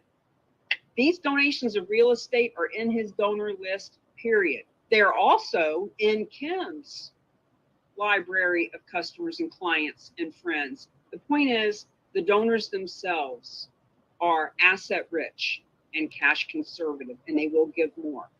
No additional donors are needed. See, we're kind of beating this to death, but there's a reason for it. Switching to a new type of asset is instantaneous. That picture of us standing there with the signs in front of the house, Hallie from the Haven has told me multiple times what she loves about this the most, the donors on their donor list. They're already there. All they have to do is say, hey, by the way, we can benefit from real estate. So the collaboration is this. And do what you do best. Refer the rest. You'll hear us say that a lot. So here's what the nonprofits, here's what those charitable organizations do the best. They strengthen donor interest. They are out promoting their cause. Isn't that what they do every day? They're telling people how many veterans they're saving from committing suicide.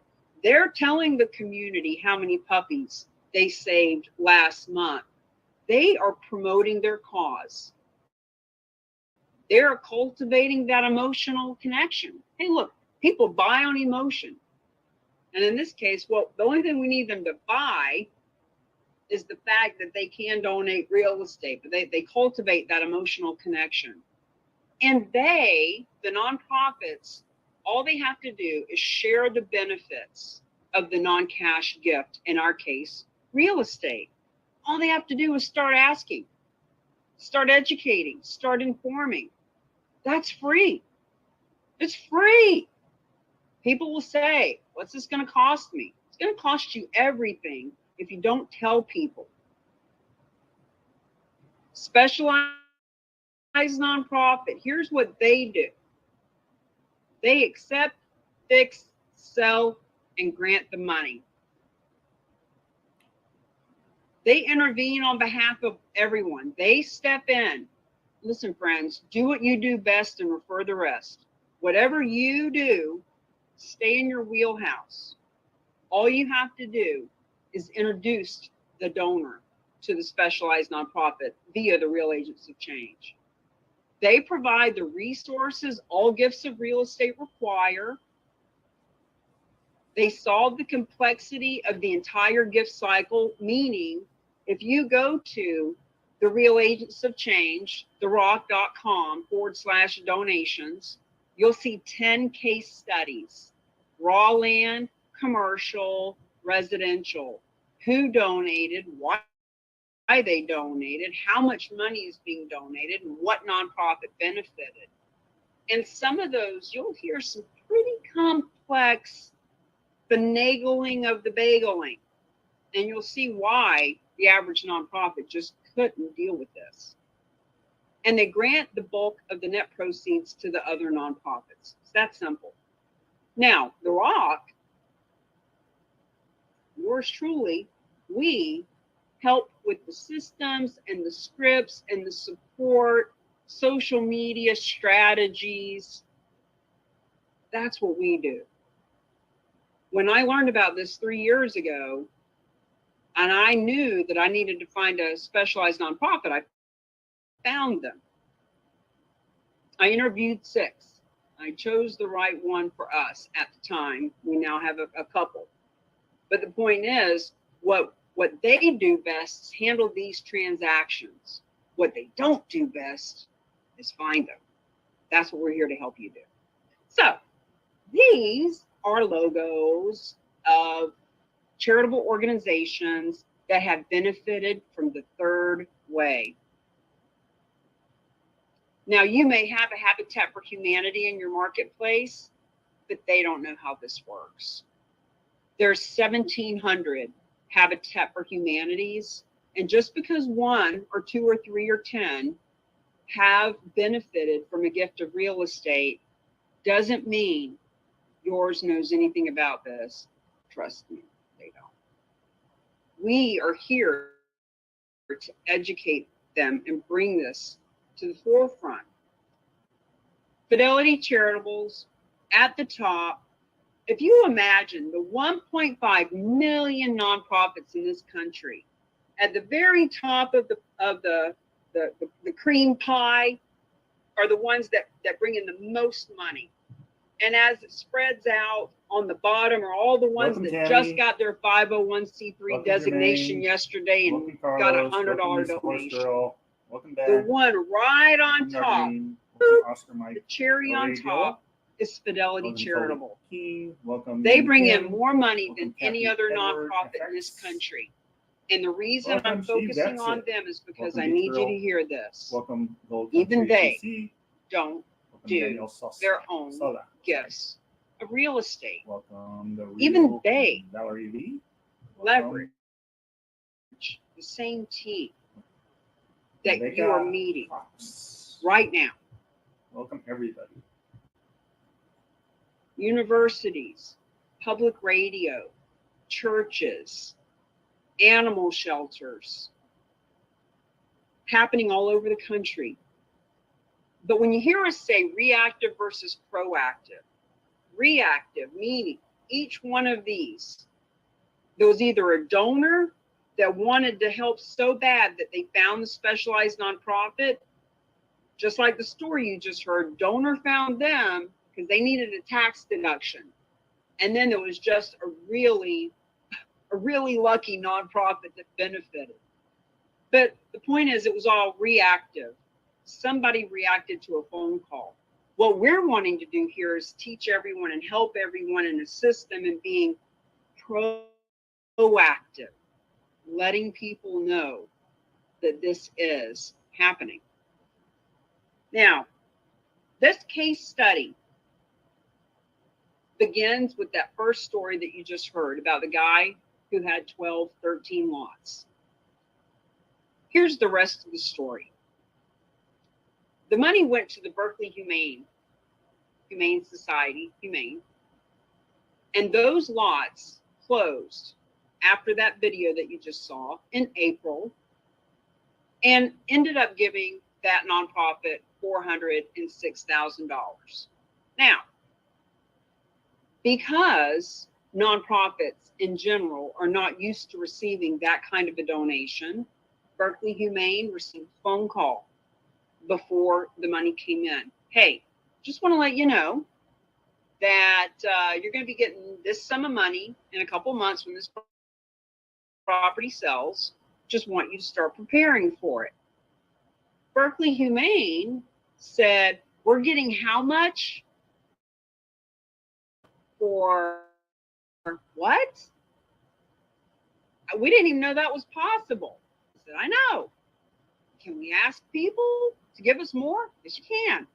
So they did their social media, picked up their phone, sent the email, and all it said, friends, is this. We don't know how this works. We ain't got a clue. But what we do know is there was this guy that needed a tax deduction. He donated some land. We're getting $400,000. So who else has got real estate? And a woman said, I do. She said, my mom left me a property. It's in a 55 and older community in Carmel, California. I am never going to live there. I've got plenty of money in houses. I don't need this thing. So she donated it. And just about 6 weeks ago, it closed. So here's the moral of the story. 1 nonprofit, 2 donations, 6-month period, $1,052,000. This is not fictitious. It's not pie in the sky. It's not pro forma.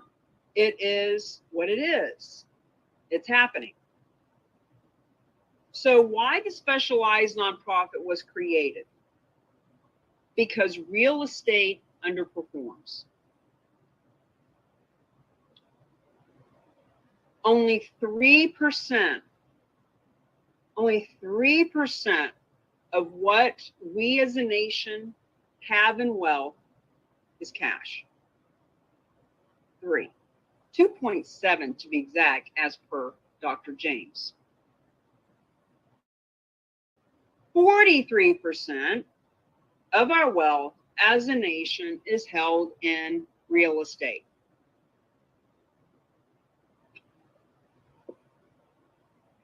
Yet, 90% of what nonprofits are bringing in annually is coming from cash, and only 2% is coming from real estate. So in 2020, there was $474 billion given to nonprofits. 90% of that came from cash, $9 billion, only 2% came from real estate. So the opportunity here is this. The goal is to move that 2% to a whopping 6.5%. And when that is done, because of big mouths, of people that are big-hearted and visionary and wanting to help causes and communities and careers and companies, when we move the needle to 6.5%, that means $29 billion a year will be donated to the nonprofit world, because 43% of our wealth as a nation is held in real estate.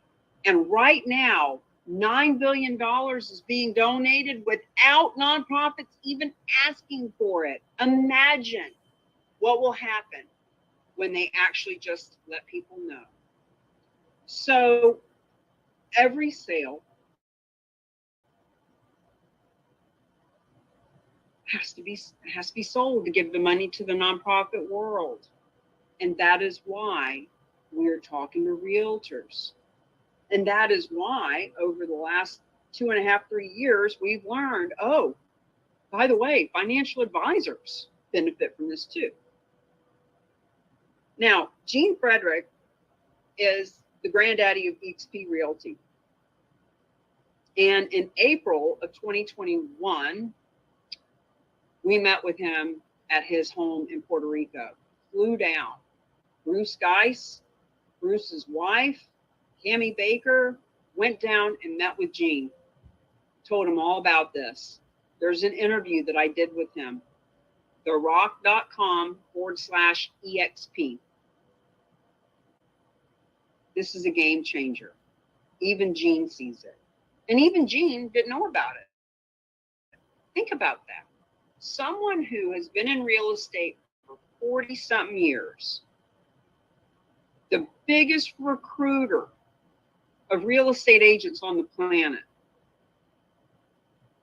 millions of dollars owned personally, hundreds of millions of dollars that he brings in every year from shared revenue, and he didn't even know about it. That's right. This is an opportunity, friends. Now, here are the benefits to the donors. We're going to bang through these pretty quick because you're starting to see the pattern here. We're going to repeat some things you've already heard, but these are so important. They avoid capital gains. They qualify for the tax deduction against their adjusted gross income. And yes, we are going to give you an example in the third section. They preserve liquid assets to protect their lifestyle. What does that mean? That means only 3%, whether you make 20 grand a year or 20 million a year, only 3% is that cash in your pocket.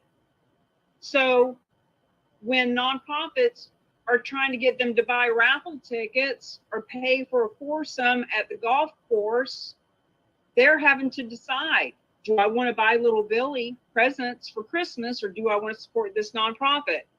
Let's stop competing with things like that. This eliminates a complex asset from an estate. People ask, who would donate real estate? Friends, the people who would donate real estate are those who have a lot of property and are getting to a point in their life where they need to simplify their estate. There's a lot of reasons why people do this. And for them to be able to simplify a whole bunch of properties in a portfolio that little Billy and little Mary, that their children don't need or want or have a desire to keep, helps them to transfer the wealth to the next generation. And believe it or not, the convenience is a huge factor. Quick story. Linda, $25 a year, 32 years, her favorite nonprofit. She was one donor on a list of 300,000 donors. She would not have been a star put by her name. Wow, Linda gives $25 a year. I'll bet she's got real estate. No, she wasn't tagged for that. But guess what? Linda learned through a presentation from the team that she could donate real estate. And she had a second home in the Poconos. It was just a little beat up cabin, but it was way more convenient for Linda to say, hey, please take this off my hands. I'll give you the deed and the keys. I don't want to put money into it. Take it off my hands. A lot of people are in a place where they just don't want to deal with it. They can receive partial cash payment, bargain sale. We'll continue to talk about that a little bit today. So the property does not need to be debt free. If it has a mortgage, if it has a lien on it, if the donor wants to recoup their initial investment, they can do that. When they can tailor down their gift, let's say it's that $1 million condo in Florida, and the donor's tax accountant says, there's no way you could take this over the next 6 years. The most you can marry, the most you can take as a tax deduction is $100,000 a year. Well, she can tailor her gift down so that she's only giving $600 and getting $400,000 back in her pocket. Sometimes they can pull cash out to buy replacement life insurance. Sometimes when we talk to financial advisors who sell life insurance or life insurance salespeople in general, we let them know, hey, look, if you let your people know that they can pull money out of their real estate when they donate it, you can sell more life insurance. So ultimately, the donor can leave the legacy and give smarter. And you might say, all right, I'm starting to get it. I'm impressed about, how this whole thing works, but seriously, who would possibly donate their property? Friends, this couple donated $129 million a year ago to the community foundation in their area. These are the people. Now, it might be that your church has Mary, who has the $1 million condo in Florida. It might be that your church has Linda, who's been given $25 a year or a month and just has the little cabin in the Poconos. Or it might be that there's a couple like this that really cares about you. That's who would donate real estate. And 80% of the people that do it this third way do it for altruistic reasons. They're a veteran and they love their veterans. They got a house full of animals and they want to help the Humane Society. 20% of them do it for tax benefits. That first story we heard, that gentleman needed a tax benefit. He needed it in the next 15 days and he got it. And remember, with 9 billion a year happening, the fact is, it's happening. So the only question is, are you part of it? Do you want to be a part of it? Would you like to be the go-to expert, specialist, champion in your industry, in your marketplace? Because either way, what you need to know is these people, these altruistic property owners want to do it. They are grateful that you inform them, and they will be eager to learn more. John was asking earlier of Sam, what's been his experience in the last year? And friends, all these folks that Sam has talked to, dozens of nonprofits, property owners, business owners, financial advisors, guarantee you, he has taken listings, he has had buyers, he has talked to investors. There have been doors open for him because being the person who can let these people know about their options, whether they donate or not, puts him a level above. So where do you find these donors? Where do you find these people? You already know them, and we're going to help you identify them. Quick little spoiler alert. That's the words I was looking for. Spoiler alert. Where do you find them? They're in the donor list of nonprofits. They're in the client list of realtors and financial advisors. And they are on social media and in the networking events you walk into, and out walking their dogs around the park that you go to. They are everywhere. We'll help you with that. Here are the benefits to the nonprofits. These are just some examples of the different nonprofit sectors. Deborah got started with us last year when she heard about Gene Frederick being a part of what we were doing. And Deborah was very excited to start talking to churches all over the country about this. It, what you do with this really depends on what you want to do with it. Some people just want to take listings in their own backyard. Some people want to get more tied in with their faith all over the country. So it's really up to you. So nonprofits receive the benefits of the gifts without risk or liability. Now, these are the benefits for them through the third way. Okay, so avoiding risk and liability the way we do it. Embrace their donor's best interest.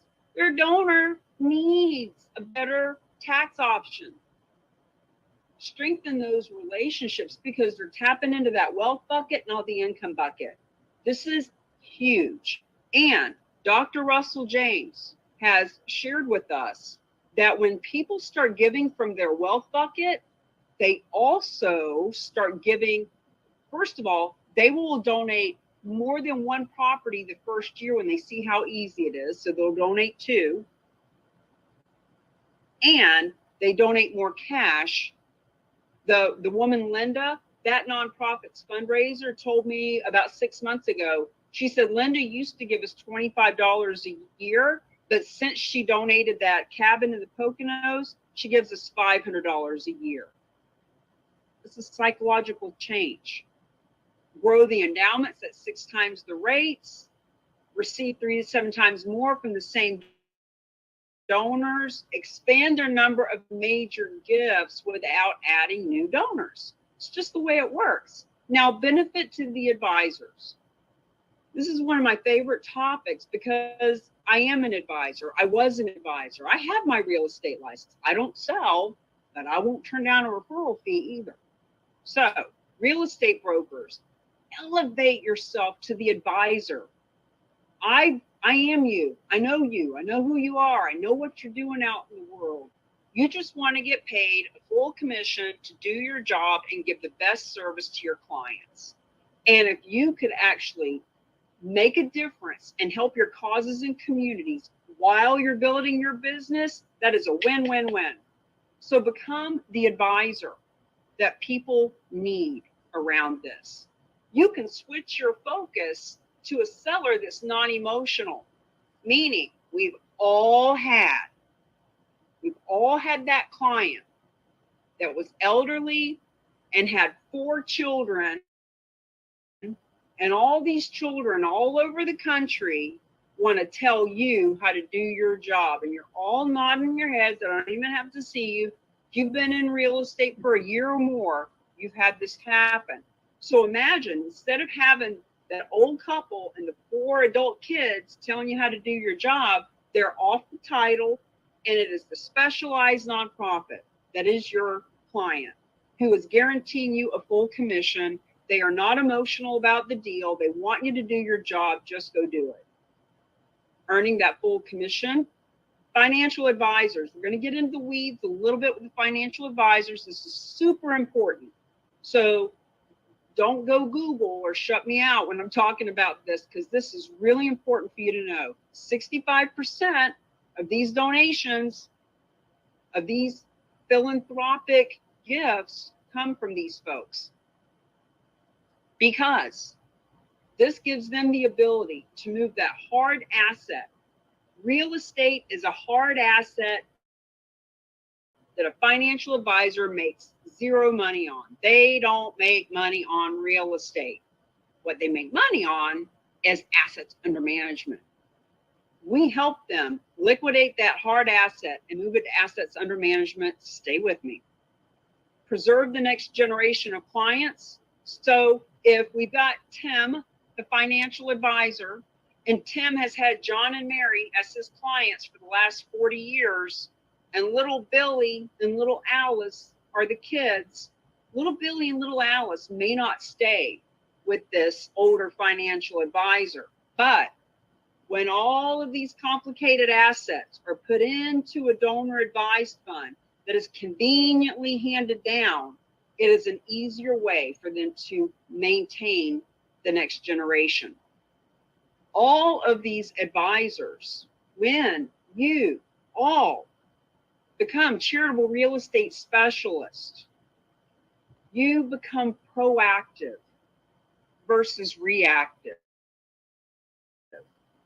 Don't be the person who says, oh, well, our nonprofit has never been asked if anybody wants to donate real estate. If it ever comes up, we'll let you know. Oh, you know, nobody's ever walked through our real estate office doors and offered to donate real estate. If we ever hear about it, we'll react and we'll call you. No, be proactive. Put a sign out on your sign, on your real estate office, on your financial advisory office, charitable real estate division. Be proactive so people know you're the go-to person. Strengthen those relationships. People are fickle. They may move every 7 years, but that doesn't mean they're going to remember you. People are always searching for a lower commission or a better whatever. Strengthen that relationship. When people know that you, when they see a picture of you standing next to your for sale sign in the yard, shaking hands with the veteran group because you're handing them a check for $852,000, you're strengthening relationships all over town. Gain access to new clients. Be really clear. No one else in your industry or marketplace, not yet. I'm very confident. I don't care what state or city or what industry you're in, there is no one in your marketplace that is doing this right now. We got about 100 certified people all over the country, but when there's millions of people, there is no competition for you yet. There will be, because by 2025, we will have charitable real estate divisions in every state, in every major city. But right now, you will gain access to new clients, because when you let people know that you are the advisor that helps people give smarter and shift wealth in a philanthropic way to the causes and communities you care about, you're getting new clients. You're leveraging this marketing. We'll show you a little bit more of how that looks as we move along. All right. I hope you have a pen and paper I hope you've taken some notes or taken pictures of the screen as we do these days. But hear me, hear me. I know all of you want to go call a nonprofit. God bless you, you should. However, you want to bring the nonprofit world and put money in your own pocket, you need to talk to your financial advisor friends. You need to ask your friends and followers who they know that's a financial advisor, because 65% of all these major gifts are initiated by a financial advisor, and here's why. And by the way, we're going to explain to you right now what a donor advised fund is and why it is their favorite nonprofit. Now, if you are a nonprofit or you have a nonprofit that you love, stay with me, because even though a financial advisor might help the donor of the real estate put the funds into this donor advised fund, these donor advised funds are funding, granting, giving money to nonprofits like yours. And this is another reason why, when you're working with the real agents of change in our strategic mind, we can help you even tap into the donor advised funds that already exist. These are the fastest growing public charities in the nonprofit world. Guess what? Remember that cherry on the top I talked about, Fidelity Charitables? This is what they do. Okay. Donor advised fund is a charitable investment fund regulated as a public charity. It is funded by the donor, whether it's one time or over time, multiple properties, multiple crypto, etc. It's administered by a qualified sponsor like Fidelity Charitables. We'll give you a list of them in a minute. It's directed by the donor. It grants, the donor can grant money to any and all nonprofits from their donor advised fund. It is an alternative to a private foundation, which you need a lot of money and structure to create. It entitles the donor to a tax deduction, and the fund grows tax-free. Grants are made tax-free. So you'll hear in some of the stories that we have, donor needed tax deduction immediately, didn't really know who they wanted to give the money to. They wanted to think it through. They didn't want to feel pressured right in that moment. But they needed the tax deduction, so they sold the property. They put the money in a donor advised fund, knowing it's going to grow tax-free and that they can grant it out as they see fit. The donor can make periodic contributions, meaning keep putting money in or keeping to take money out, of any size, any time, etc. Donor advised fund, these are the advantages to the financial advisor. The direction of the charitable account can include or be passed to others. So as we've talked about, the older couple has children that wouldn't know what to do with 85 strip malls, even if they had them. So this is one of the ways that they can leave a philanthropic endowment that their children can manage. Financial advisor often retains that next generation, as we've talked about. Now that those $500 million are in the donor advised fund, those kids are a lot more likely to stay with that financial advisor who already did it and knows how it works. Financial advisor is often allowed to earn fees inside the donor advised fund. Assets under management, AUM. They can make money now from the money that was the hard asset of real estate that they weren't making money on before. Contributing real estate to a donor advised fund converts that hard asset to the assets under management.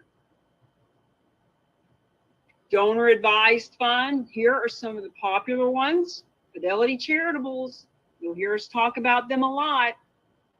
if they think that this third way is pretty smart, I don't know, might be good for the other 1.5 million. Schwab, National Philanthropic Trust, Vanguard. Quick story.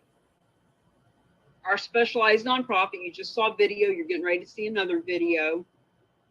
Vanguard, 3 pieces of real estate are currently in play from Vanguard to specialized nonprofit. One of them is a hotel in Puerto Punta, Florida, and can't tell you any more details about it because it's hush hush until it happens. With the hurricane and everything, I don't know where it stands at the moment, but the point is another donor advised fund organization that is playing with the team. National Christian Foundation, American Endowment Foundation.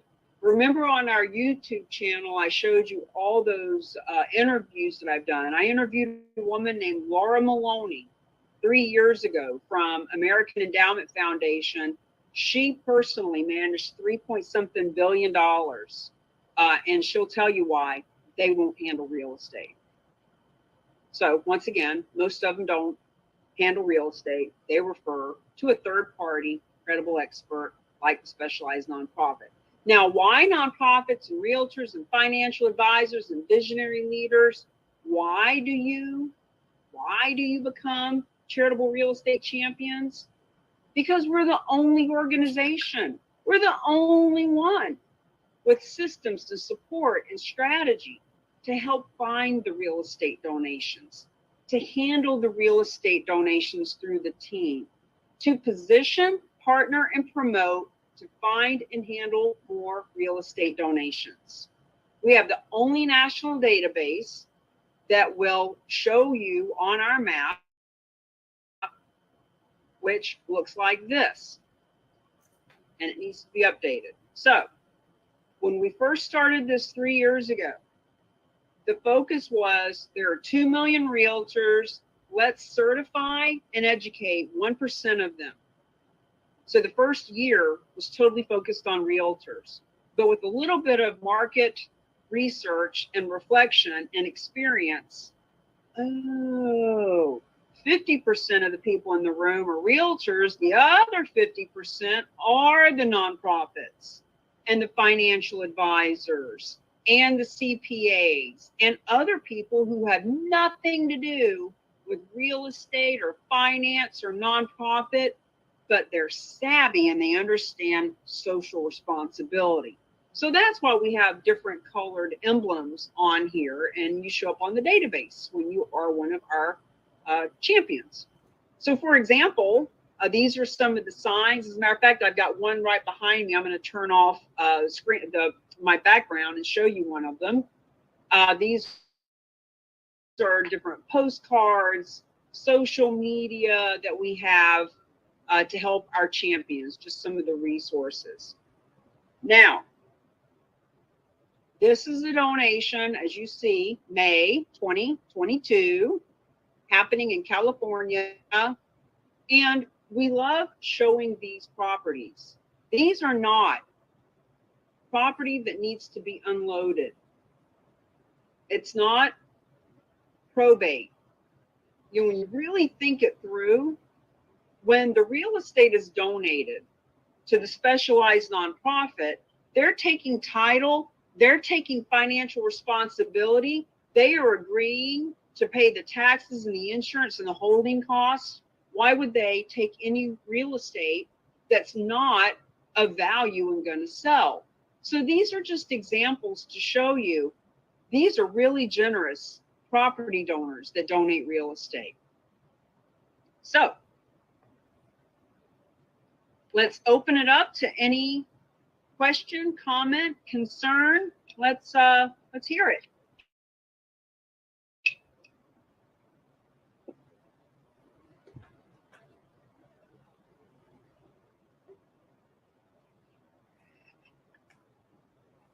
Amy. Yes. Hi. Thank you so much. My head is, oh, I guess I'm going to say overwhelmed, but I'm trying to get the gist of everything that you're saying, and thank you so much for sharing. And I guess I have a lot of questions, but just really don't know how to formulate them just yet. I have read your book, and really just trying to understand how to connect the donor with the nonprofit. And especially as it relates to churches, and I've heard you mention that, quite a bit. And so we're in need of a building so that we can do some of the things that we've kind of been limited in doing, where we are right now. So, and I understand that some of the real estate may not actually happen here in the state of Florida. It can happen anywhere. So are you open to doing some type of, not necessarily master class like this, but maybe just maybe a shorter version with like me and my broker, myself and my husband, and some other people that we know that have real estate? Good for you, Rita. So you're thinking it through. And the answer to you and to everyone here is absolutely. We know people, baby bird bites. You can only take in so much. Yeah. That's why we say this is the master class. You're here for 2.5 hours. You'll need to sit in on it 2 or 3 or 4 times to really get it. Right. But here's the thing, we're not just teaching how to play piano. Like, this is really important. It can fund causes and careers and companies, etc. So yes, we can. And we can do a presentation for donors. Imagine if your church, your husband, that group of guys that gets together for Bible study on Friday night, you're meeting down at King Station. What if we had 100 people come to King Station that are potential property donors, that are real estate agents, that are financial advisors, that are all the churches that you know and love? Like, we can bring them all together and educate them all together, or we can do individual. Hey, realtors,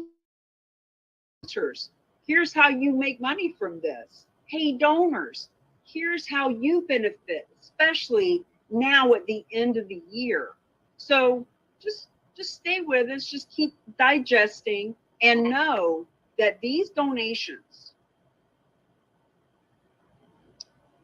4 or 5 days ago, Alan and I were on a Zoom with a new potential partner who told us that he has had 7 properties donated to him from a guy that has so many properties, he doesn't even know how many properties he owns. He's in his 70s, 80s, and he doesn't even know how many he owns. He's been acquiring them. He's an investor. He's been taking them for years, right? So we had this conversation talking about the abundance in the world and how many people have so many properties, they don't even know how many they have. And then we got on a Zoom with some nonprofits that were brought by one of our real agents of change, and we were sharing that story. And one of the nonprofits jokingly said out loud, hey, I sure would love to be introduced to that guy that's got all those properties.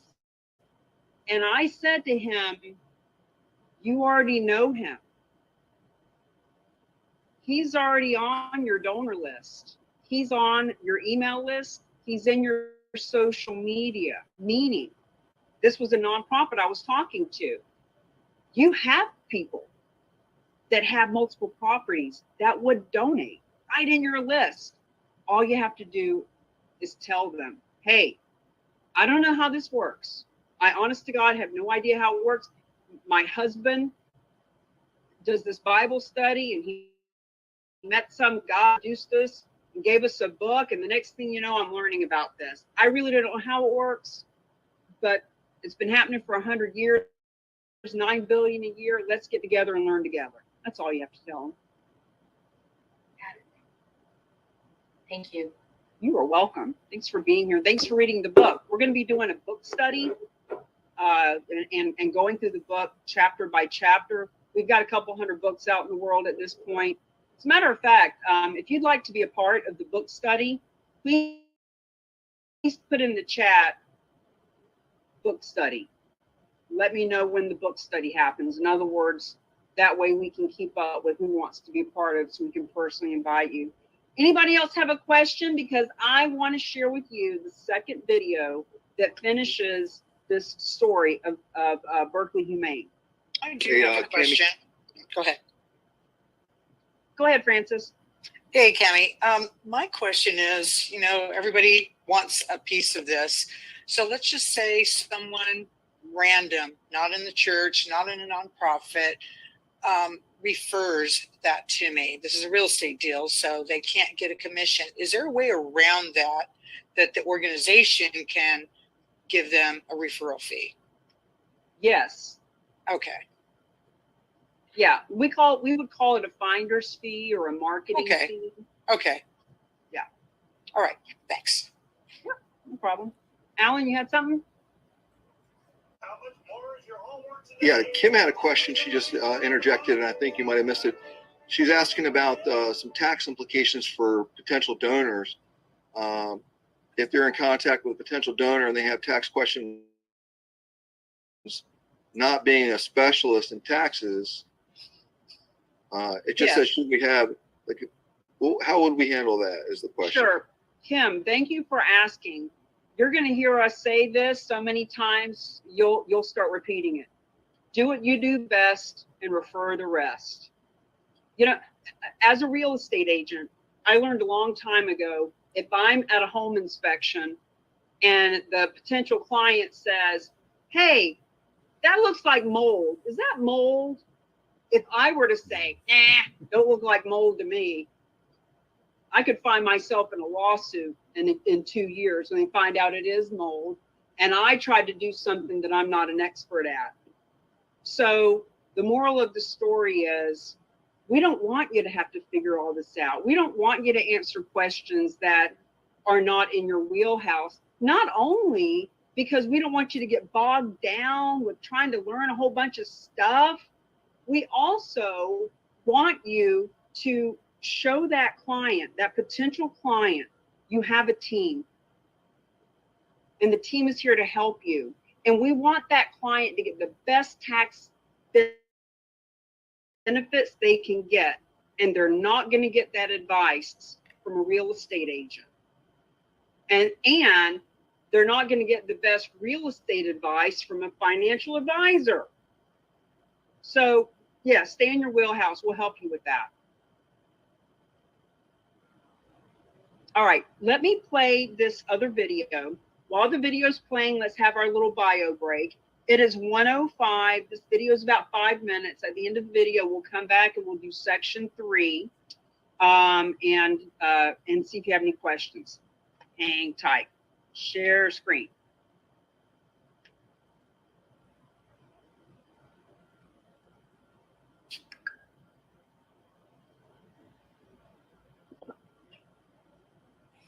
The Real Agents of Change podcast series. We are speaking with Bruce Geis from Realty Gift Fund, talking about another case study where a donor has donated real estate to benefit the nonprofit world. Bruce, tell us our story for today. Okay. This is an interesting one because it's a case of a nonprofit who was a late donor 2021 to us.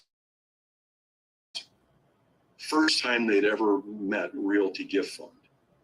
And we stepped in and fulfilled a need they had. They had a donor with 13 pieces of property. They wanted to get off their books and donate by December 31st, 2021 to benefit this nonprofit. And we took a call on a Sunday afternoon and we said, absolutely, would be delighted to do this. Ultimately, that donation led to a check going to that nonprofit for about $408,000. It took about, I think the check went out in late March. We had to sell 13 pieces of property to get there. Here's the interesting part for us.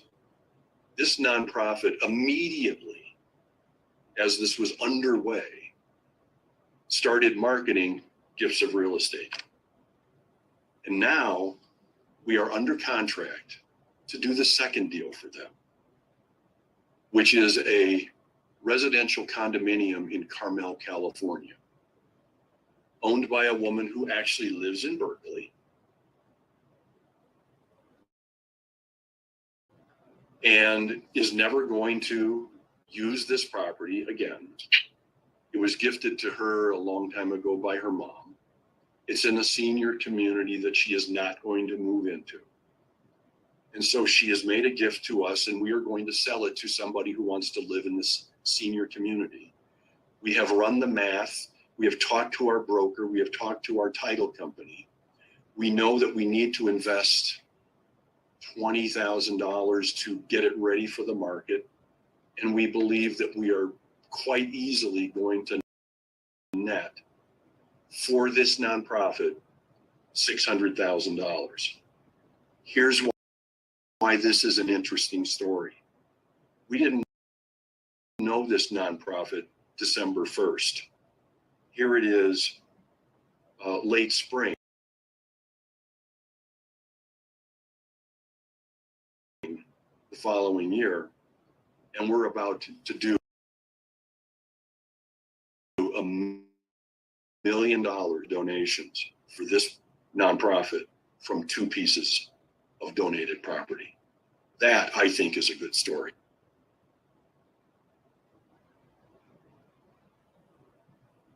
That is a good story. And I want to share these signs that we just had made. Donate real estate. 100% of the proceeds funds nonprofits. Imagine having one of these signs right next to your for sale sign in a yard, and or as a nonprofit. Imagine having this sign just up where the congregation can see it. Imagine having these signs at your fundraiser. Guys, this is this ain't no joke. This is happening. So, questions, comments, concerns, hallucinations, clarity, what can I do for you? I did have a question, clarification. So the specialized nonprofit buys the property directly from the donor?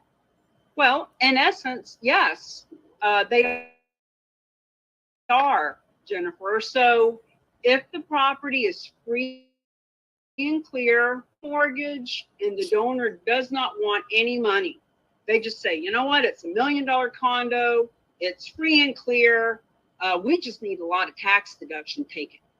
Then the specialized nonprofit is not buying it, but they are taking title and they are now in possession of it, and it's time to list it with the realtor and get rid of it.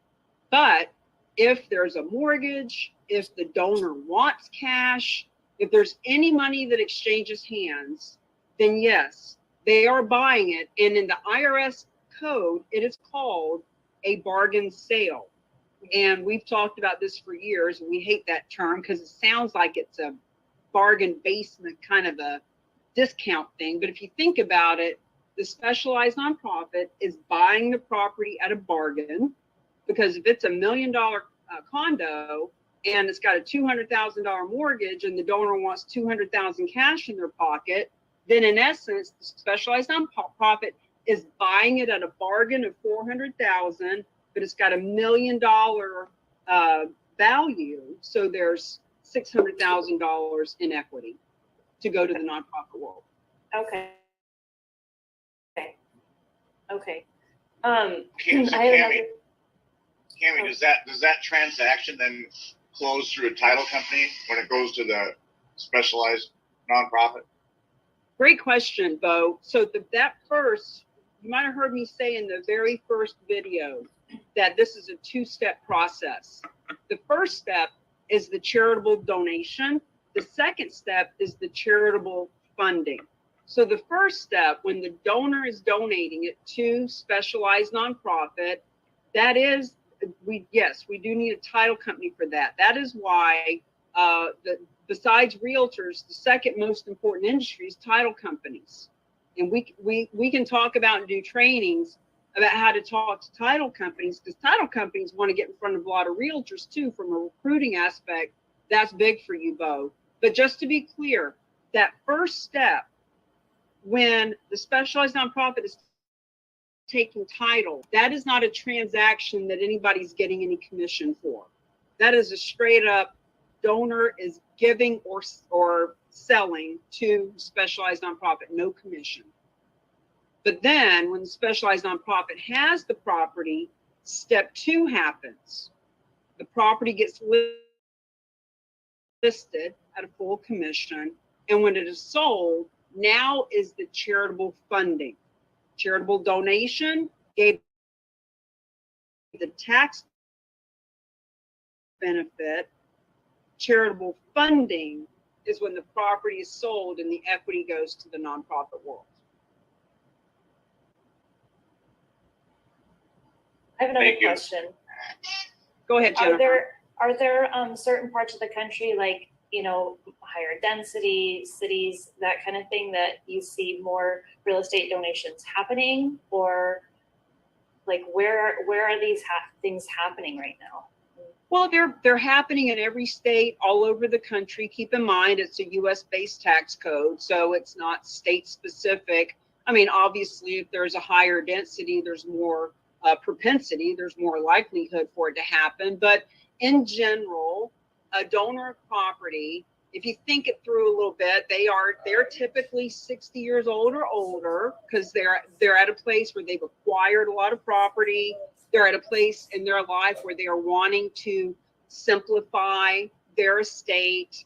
They're at a place in life where they want to leave legacy. You know, maybe they were a child that was in foster care 50 years ago, and now they've done some things with their life and they want to give back. So I wouldn't say it's as much a higher density of population, because density could be a community that needs the funding more than could actually donate the real estate. But it's more about people who own property anywhere in the country and are ready to leave their legacy. Thank you. Kind of a follow-up question to that, Cammie, and I apologize, I was very late to the meeting, but so I missed a lot of it, but I'll be on the next one, and I'm reading your book. But my question is related to Jennifer's question. You know, I live in a smaller community in Indiana, and so my fear is that how do I connect with people who have the ability to donate property? I mean, I don't know who's maybe in my local area that would be willing to do that. But I'm kind of fearful that those people don't exist, or maybe there's not very many of them in my area. So how do you... I love this question. And it's okay that you were late. Now that you've gotten a taste of it, I know you're going to come back. Now you see the benefit, right? Yeah. So Jeff, by the way, friends, Jeff is a leader and a officer in a company that I too am a leader and officer in. We have 10 officers in this company, and we just talked with Jeff yesterday about the nonprofit that he's referring to and their need for funding now. And so what I want to say, Jeff, is as you can hear, this real estate can come from anywhere in the country, and 80% of these donations are people who want to help and give back. So because you're one of 10 officers that are all over the country who all want to help you, and when you and I do a video, we do a 3-minute video talking about how this works.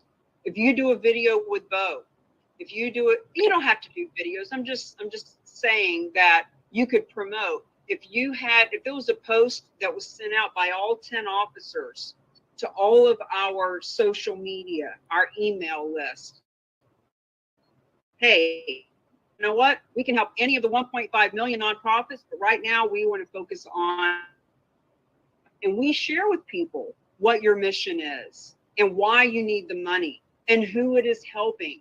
And the fact that there are 10 people in the home that you are providing home, and that if you don't get funded, they're going to be homeless, and there's hundreds of others that need to be in your home that you use.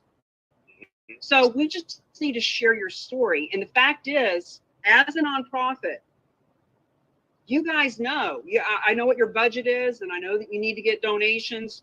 You already knew when you created the nonprofit that you're going to have to ask people to help you fund it. So all we're saying now is, let's just add to that. Hey, Bill, thank you so much for the $25 donation. Every penny counts. Just want you to know that we actually, our nonprofit is actually friends with and partnered with a group that is helping us to find funding through gifts of real estate.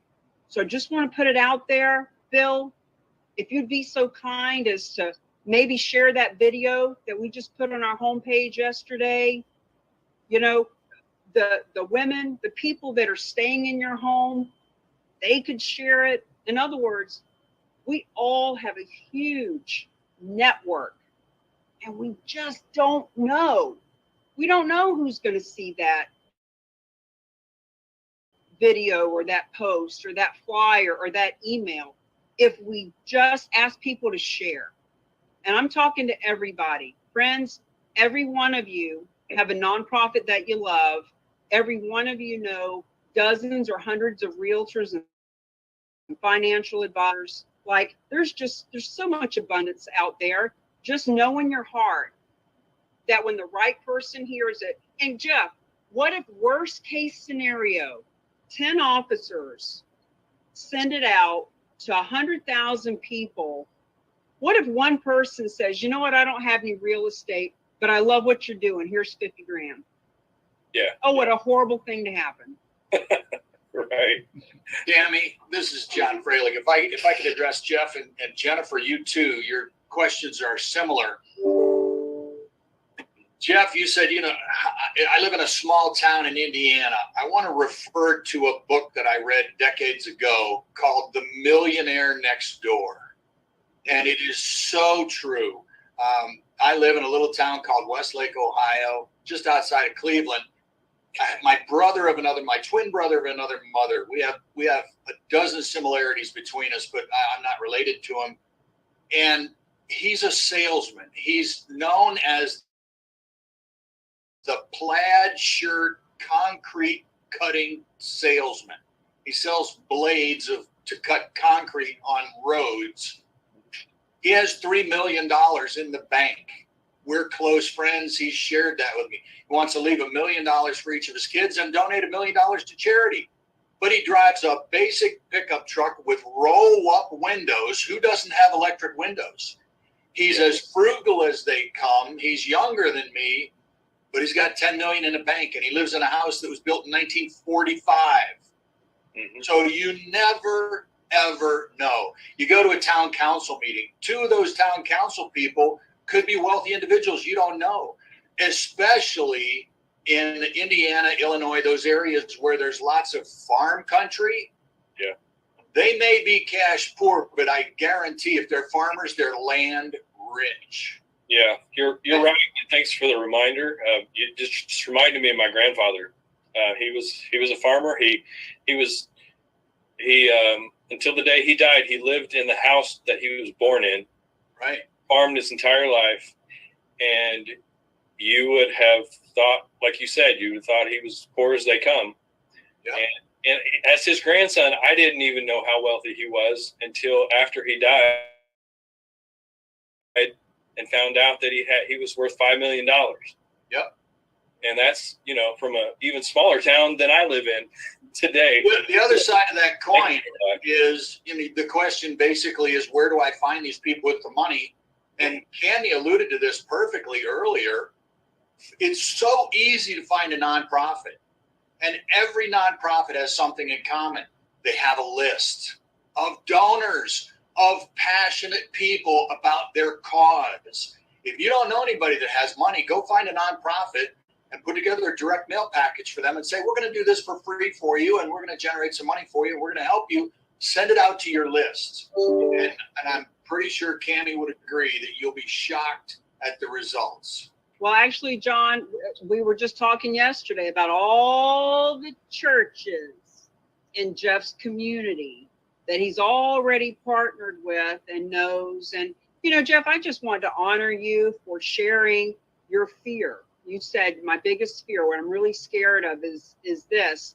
And I just want you all to know, I think that's one of the problems for nonprofits. They are kind of afraid, well, wait a minute. What if I do put out this call and nobody answers it? Well, friends, what's going to happen if you don't put out the call? Nothing. So all such good stuff. Alan, did you have something? Yeah, I was just going to interject the fact that faith-based organizations receive the largest percentage of all categories in relation to donations of any kind. If you're a church or if you're a mission, if you're a faith-based organization, you're already ahead of the game, and that's where the largest piece of the pie goes to when it's relevant to donations of any kind. So dealing with churches and your community is going to set you up to, you know, as the greatest opportunity for a win there. I just wanted to ask if I could, guys, one more time. I know we've covered this a few times here, but I'm still trying to wrap my head around that 200,000 note, $1 million value. They want to give it, why they're buying it for 400, and where the other money's going. Who's carrying the cost of the mortgage? Do you mind if we cover that one more time? I'm sorry. I just want to make sure I understand that. Sure. So our scenario is that there's a church in Washington State, and there is a person who owns a condo in Florida, and it's $1 million appraised value, and she has a $200,000 mortgage. And in this case, she wants $200,000 cash in her pocket. So in order for her to make this donation and get the tax incentive that she wants, the property has to be donated to a 501c3. The church is not going to do it. It's complicated, it's risky, and they don't have 400,000, nor are they going to take on the risk. So the specialized nonprofit is a 501c3. Somebody asked me about a month ago, why is this third party a 501c3 and not a business? Well, because if they're not a 501c3, they can't give the donor the tax benefit, right? So the specialized nonprofit pays off the mortgage and gives her 200,000 cash from their investors. And the reason that they will come out of pocket 400,000 and take on the title is because this property has an appraised value of $1 million. So it's a good investment for them. They are willing to buy it at a bargain sale because in this scenario, there is $600,000 in equity. So when they come out of pocket, they now have carrying costs, they have insurance, they have, you know, all the things that go along with owning a property. They're now paying for the landscaper and everything else, but they're not going to do it, George, unless they can see that it's marketable. We're going to talk about this in the next section. Thank you for the setup. Because it's marketable and it has equity. So now that they have acquired the real estate, they hire a realtor in Florida. You brought them to the table, so you're going to get a referral fee. And when the property sells, specialized nonprofit is going to recoup that 400 grand that they put out of pocket, pay it back to their investors, pay you your commission, etc. And whatever's left, that church is going to get on average 95% of the proceeds, because the specialized nonprofit is a nonprofit that lives on donations just like the church does. And they keep between 2 and 10% of the proceeds to keep their doors open. Last year, they kept on average 5.9%, and that's how it works. And thank you so much. That was really clear. Where does the specialized nonprofit come from again? So the name of the group that you keep seeing in the videos, Bruce Geis, realtygiftfund.org. All this stuff is on our website, all the videos and things. But they are in Santa Fe, New Mexico. And where they came from is that when I learned about this 3 years ago, and I learned that this specialized nonprofit thing was the secret sauce that makes this so smooth and easy and risk-free for everyone. I did the research. I interviewed 6, and they were hard to find at the time. And I chose this one for these reasons. Number one, they keep the least amount. I met some that would keep 30% no matter what the proceeds were. I met one that wanted to keep 70%. I talked to some that are like Cars for Kids, and they keep 100% because this is just their business model. This is how they fund their nonprofits. So Realty Gift Fund keeps the least amount. Number 2, they will partner with and or handle these transactions for any other 501c3. In other words, there's 1.5 million nonprofits out there, and as long as it's a legitimate 501c3, they will partner with them. Some that I talk to in that list that you see of other nonprofits that do this, they have a list of 6 or 8 or 10 or 15 nonprofits that the donor can choose from. Here's a kids organization. Here's, a school in Africa. Here's, a church. But you have to pick from their list. I didn't want that. I wanted someone that would help your church and your veterans group and your animal shelter. So they'll work with any other nonprofit in the country. Number 3, they told me when I said there's 2 million realtors, let's educate 1% of them to do this. They said, Cammie, tell your real estate friends we guarantee a full commission. Ding, ding, ding. So that was 3 things. And then also, they were the only ones that I thought gave a shit, that actually wanted to be a part of bringing this to the world. So many of them were just, doing their own thing. They really didn't care about helping other nonprofits. They didn't care about giving realtors a full commission, etc. We were just a perfect synergy. So that's where they came from. I kind of look at it, George, a little bit like in a 1031 exchange, you have your intermediary, person. That's kind of what these guys do. It's not exactly the same, but real close. Great questions. Great interactivity. Anything else? We've got one more section. In this last section, we're going to talk about what qualifies as a donation. We'll talk about the tax forms and get into the weeds. And I'm going to show you an example of a traditional sale versus a donation and why it benefits the donor and the nonprofit. So we'll get into the weeds a little bit. Anybody else got something first? Hey, Cammie, if you or Grace see a couple people show up that you don't know, I just invited a couple people through Clubhouse. Fabulous. Sam is great about, doing Clubhouse, bringing this to other platforms. And, I really want to encourage all of you again, look at each other's names. If you don't have your last name up, or if you want to put your name in, or if you want to just put it over in the chat, reach out to each other. This is a really solid community of heart-centered people who are caring about the community and who are wanting to be visionary and do something different, change the trajectory of their causes and communities. Okay, I'm going to get into the last of the learning segments, and then we'll have one more segment to explain how you can do more with us if you like. Here we go.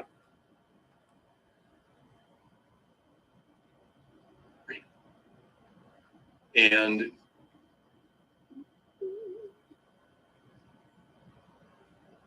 All right. Section 3. What are the documents and details?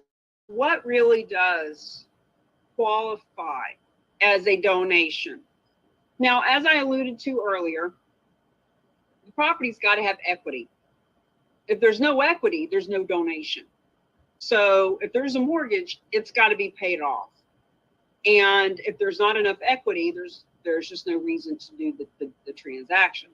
Number 2, it's got to be marketable, meaning it can't be a property that someone else can't get rid of either. So why not just unload it on this unsuspecting nonprofit? No, that ain't going to work either, because as we've been talking about, the specialized nonprofit, the nonprofit, any nonprofit that is going to take possession, why would they take possession of something that they can't sell or make use of either? And the only other third thing is that it can't be a timeshare. Now, I'm going to go through all of the different types of gifts just to give you some ideas, but ultimately those are the only real qualifications.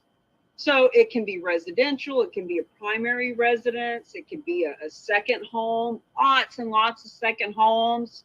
Guys are, especially people that are in beach communities and mountains and resort areas, those are prime locations for donations of real estate. Investment properties of all kinds, commercial, really multifamily, restaurants, office buildings, strip malls, you name it. And when you think about all of the businesses since the pandemic that have shut down, think about all the offices that are now empty and maybe even being foreclosed on. On one hand, no. If it's a property that the person is upside down and underwater and getting ready to go into foreclosure or needs a short sale, not so much. But what about when the bank, I'm getting ready to open some eyes, so I want you to think about your contacts in the banking industry. What about the banks that are now foreclosing and getting all of these non-performing assets back into their portfolio? Dozens, hundreds, thousands of houses, churches, strip malls. What if that bank were to donate some real estate to, first of all, get it off their books,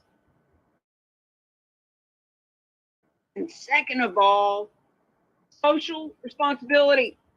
Banks are very competitive too.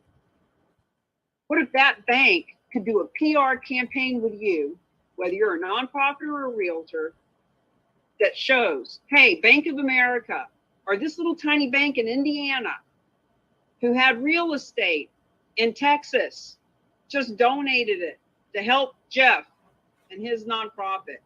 The PR is off the hook for something like that. Just things to think about. Land could be raw, residential, commercial. We've already heard the story about the guy with the 12 to 13 lots, farms and ranches. Matter of fact, Quakerdale Foundation is one of our friends who's actually on the map. They are in Idaho, and they are surrounded by farms and ranches, and they are looking to get some of that donated for the nonprofits that they play with. No timeshares. It's not real estate. All right, what else qualifies? Length of ownership. Property needs to be owned for a year or more from the perspective of, this is a US-based tax code that helps the property donor avoid capital gains tax. And, do what you do best, refer the rest. I can't speak any further on the tax implication if you just bought a property 3 or 6 months ago, but ultimately it needs to be owned for a year or more for the capital gains portion of it. Marketability. So once again, anyone that we work with, anyone that's got any brain at all, is not going to take possession of a property that's not marketable, that's not sellable, that's not easily liquidated. And sometimes the real estate is not marketable right now. You'll hear one of the case studies at therock.com/donations. Alan, if you'd like to share that in the chat. One of them is about a strip mall that was 70% vacant. So at 70% vacant, it's not very marketable, or at least it's not at its maximum value. But because we have expert team that comes in and knows what to do, you'll hear in that story, they put in an anchor tenant, brought the value up. Now it's marketable. Now they're maximizing the value. Underlying tax circumstances, meaning, you know, why? Why is the donor wanting to donate this property? We want to know what their underlying tax circumstances are. Now, to Kim's point, when people have questions about taxes, etc., we want to refer them. We want to A, if they've got property and they have a serious question, we want to refer them to the specialized nonprofit to get their questions answered by the person who's going to take title. However, we also want them to talk to their tax accountant and their CPA and their financial advisor, because those are the people who are going to advise them the best. Now, this makes me want to say the reason that 99% of us have never heard of this is because 99.9% of nonprofits won't take real estate.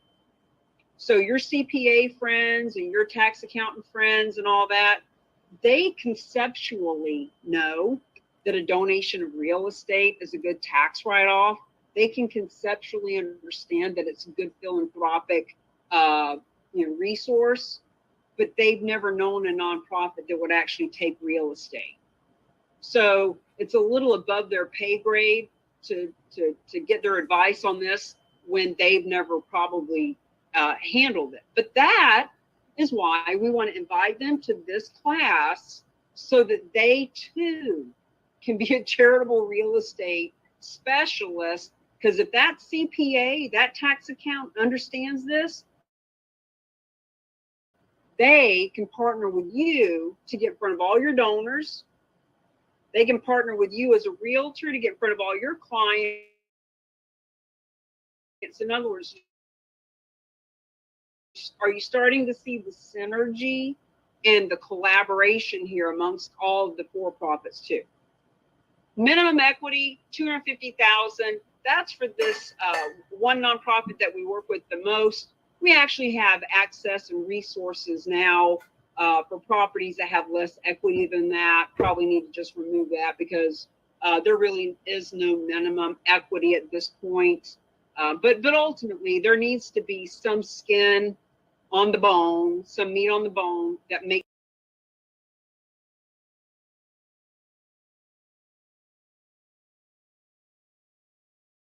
just the checks and balances.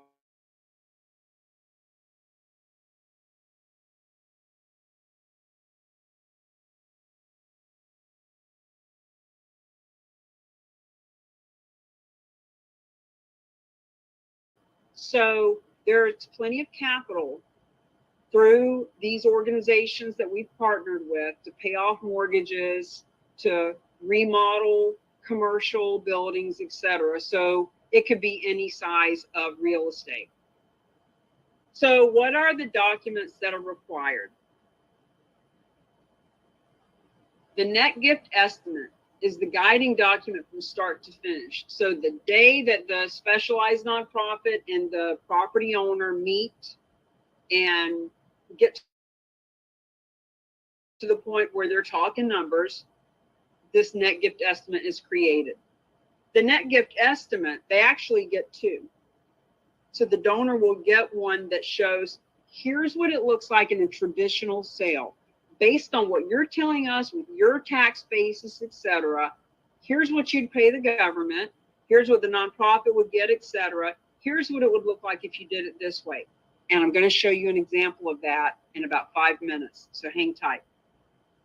Donation agreement versus bargain sale agreement. Once again, if the property is completely donated with no money exchanging hands, there's no mortgage, there's no tax lien, the donor doesn't want cash, here's the deed, here's the keys, take this and do with it as you will, that's a donation. If any money exchanges hands, to Jennifer's question, then yes, it's being bought. It's being bought at a bargain. It's a bargain sale because there's money exchanging hands. Donation agreement, donation disclosure. Just like any other real estate has disclosures, right? You got your property disclosures, you got your insurance disclosures, etc. The donation disclosure talks about how there will be a professional appraiser. In these documents that we're talking about, it is disclosed. People ask us all the time. The next slide actually covers this, but how do I know that my nonprofit is going to get money? If I introduce this donor to your specialized nonprofit, how do I know I'm going to get money? Well, it's all part of the agreement. It's all part of what everybody is signing, who's getting what. Okay, IRS tax forms. There are 2 IRS tax forms. Remember, do what you do best, refer the rest. Do what you do best. This is just an overview so that you know what's going on behind the scenes, so that you understand why it's so important to have a third-party expert handle this stuff. So don't think you got to go research all this. I mean, do what you want. But anyway, 8283 is the document that is signed by the appraiser, the donor, and the specialized nonprofit. Not your church, not the Boys and Girls Club. It's signed by the 501c3 that is taking possession of the property. This is the document. Remember how we said it's a 2-step process. There's the charitable gift and then the charitable funding. So the charitable gift is when the donor and the specialized nonprofit come together and say, okay, the appraisal is $1 million and we want $200,000 back in our pocket, blah, blah, blah. This is the form that is signed by the appraiser. Check. I'm the appraiser. I'm a real honest to God appraiser, and this is my appraised value of this property. The donor and the specialized nonprofit, this is the form that instigates the tax deduction. The $1 million appraisal on this form is where the tax deduction basis comes from.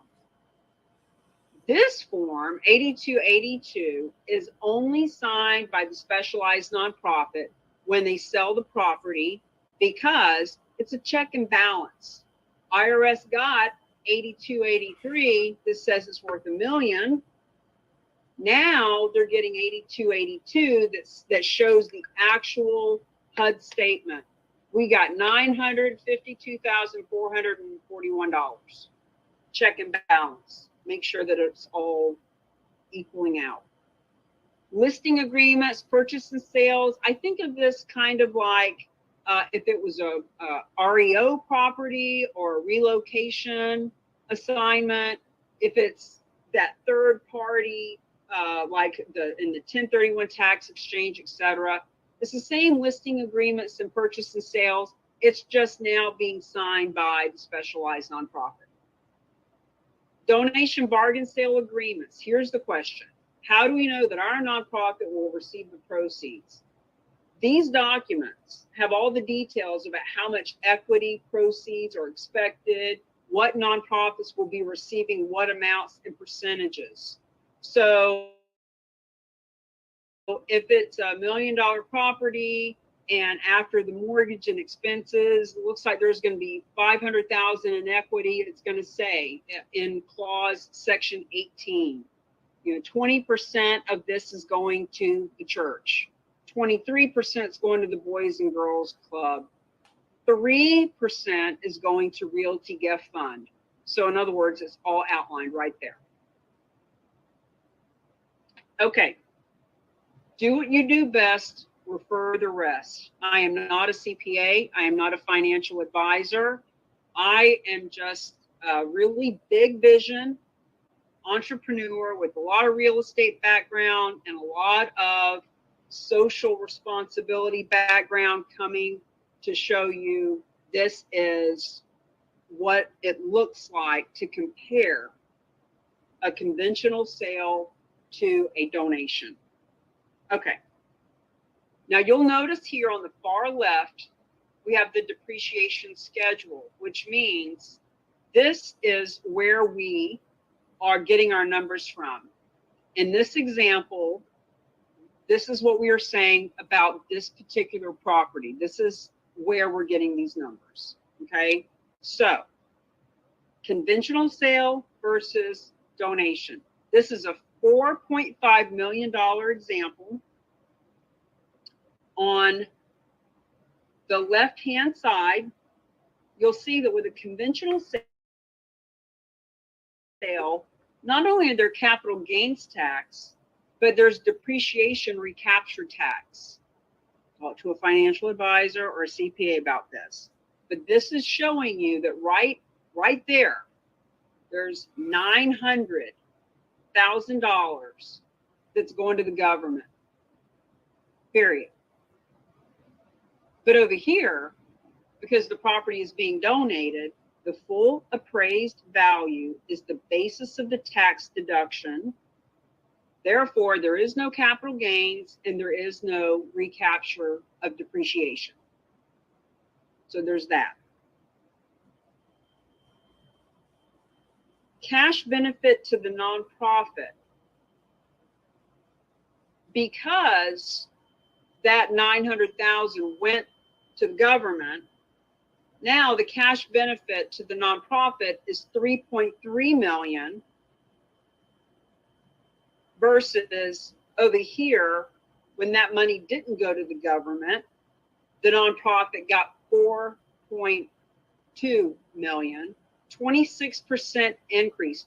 We call this charitable leverage. Okay, back over to the left-hand side, cash benefit to the donor is that 3.3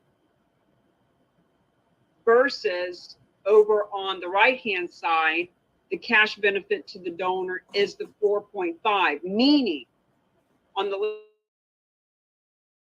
left-hand side, they can only write off of their adjusted gross income 3.3 versus 4.5.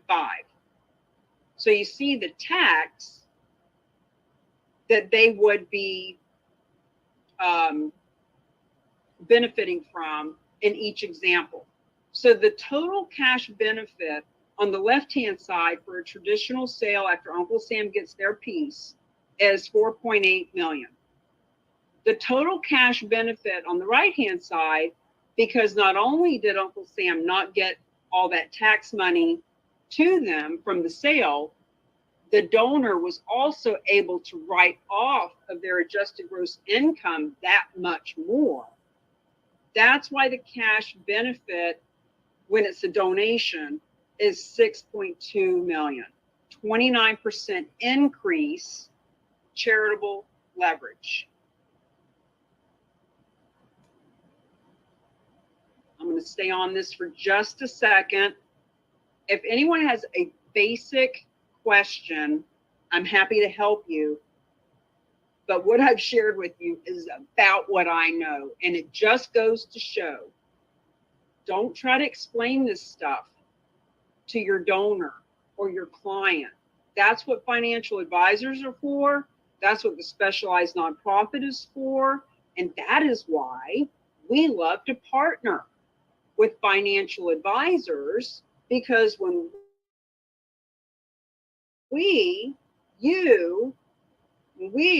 are bringing this conversation to the general public, we need one of them with us to answer any further questions, which brings them business. So you're starting to see how for-profit and nonprofit come together. Everybody makes money because people need to hire that financial advisor to understand all this stuff. So anybody's got a basic question, I'll hang here for a second.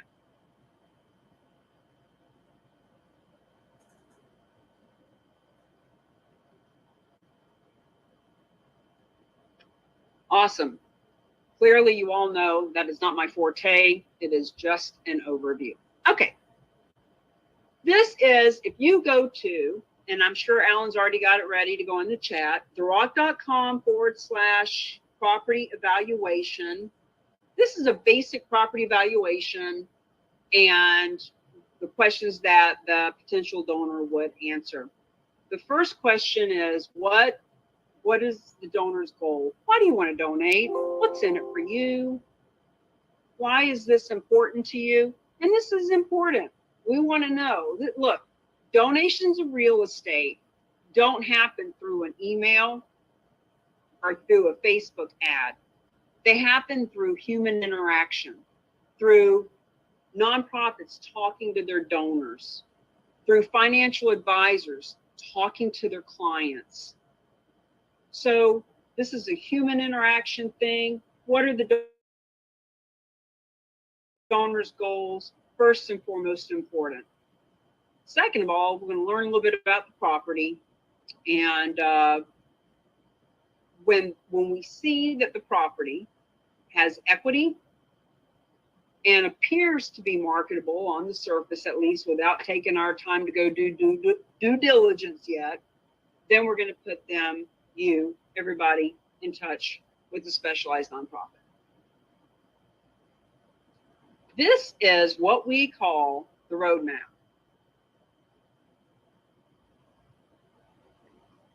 You'll notice that Michael DeShavi is on this one. This looks like what you could have made.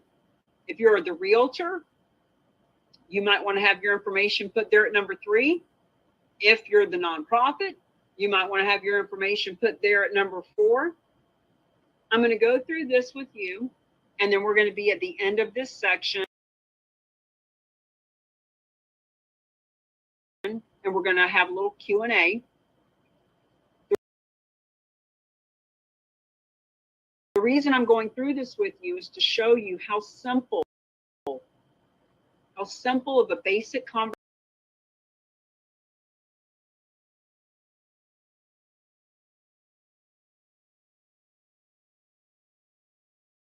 conversation this can be. None of you need to know any more than this basic roadmap. And you don't even need to know this, because Berkeley Humane just said to people, I don't know how it works,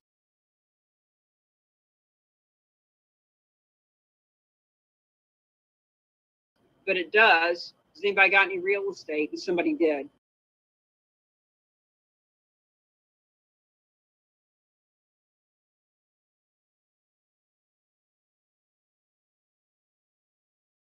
And now they have $1 million more in their bank account. So, number 1, there's a donation of real estate. Where it came from, who it came from, why they're doing it, that's a different conversation. What this is about is, here's a piece of real estate. 80% chance that the person's donating because they love your nonprofit. 20% chance they're doing it for the tax advantage. Regardless, bam, here's a donation. What happens? Well, number 2, specialized nonprofit takes title, pays off mortgages, gives the donor cash, takes on all financial responsibility, generates the IRS tax forms, the whole deal. And now that the specialized nonprofit has this property, hot potato, Time to pass it off. Number 3, to a real estate agent at a full commission who's going to list and liquidate it. Now, real estate agent listed it, liquidated, bam, down to number 4. Grants go to the nonprofit that the donor has designated. Who decides where the money goes? Person who's in charge of the money, of course, the donor. So in this case, Michael loves this particular nonprofit. This is the roadmap that he uses to chat with people. But it could say Boys and Girls Club. It could say your church. It could say City Fam, whoever, whatever. So now at number 4, the nonprofit was granted the money. 1 nonprofit, 3 nonprofits, donor advised fund, whoever the donor wanted to. And now, number 5, what we're simply saying here is, wouldn't it be smart if we did some PR campaigns? Wouldn't it be good to have, imagine the sign that I showed you earlier. There's a for sale sign outside of a commercial piece of property on a main thoroughfare with 50,000 cars going by a day. And a sign right next to that for sale sign says 100% of the proceeds of this property are going to this church and this veterans group, and their logos are on there. And imagine there is a big white van with a satellite on the top of it, WMUR, and here's the reporter with the big microphone, and they are interviewing you, the realtor, and you, the nonprofit. When this strip mall closes, when it closes in the real estate transaction, your nonprofit will be getting $3.2 million. Can you share with us how this happened? And as you're being interviewed and answering the questions, thousands of cars are driving by and they're seeing you and your name and your sign and your logo. And hundreds of thousands of people are seeing you on TV as this is on the 6 o'clock news. See, this is how more donations come in so that we can start over at number 1. Somebody saw the advertisement, the story, the live interview. Another donation comes in.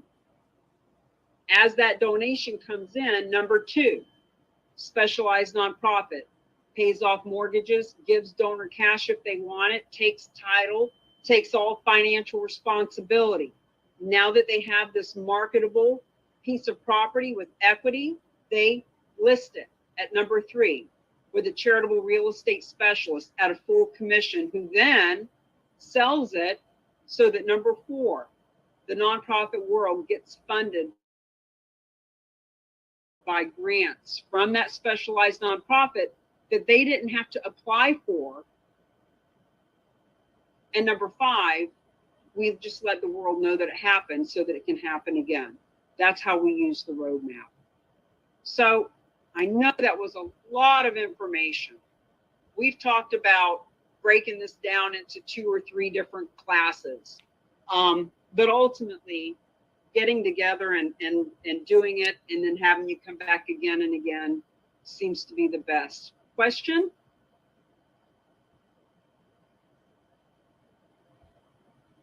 Bo, I can see why you've came several times to this. Oh, I'm going to come again. I got a couple of big bullets today. It's amazing. I will say this for your realtors out there. Here's one thing. After I took the class the first time, one of my cohorts is online here. He's the guy with the phone number down on the far right, Frank. Frank and I went to a thing in Portland, Oregon, where they had a bunch of charities were out looking for volunteers, and it was in the downtown Portland in the what they call the Portland Living Room. It's an outdoor place, all these bricks and stuff, and they had about 150 charities there. And so just with the first class I took, what I knew from Cammie, I went down there, and Frank and I went down there. Frank Sagunas and I went down there. He took one side, I took the other side. We started talking to everybody, and I just went up there and said, I'm not here to volunteer, but I am here to help you bring in 100 to $600,000 each and every year from your donor base. Would you be interested? And they'll go, how in the blankety blank do you do that? It says through real estate. And I explained to him, I just like, what I'd like to do is get the phone number and email of the person that I need to talk to about this, your director or CEO. And everybody wanted to talk to me. It was so good. So that was my first test, and I know this is going to be phenomenal. Frank, do you have anything to add to that? I don't know if he hears me. He's down there on his phone.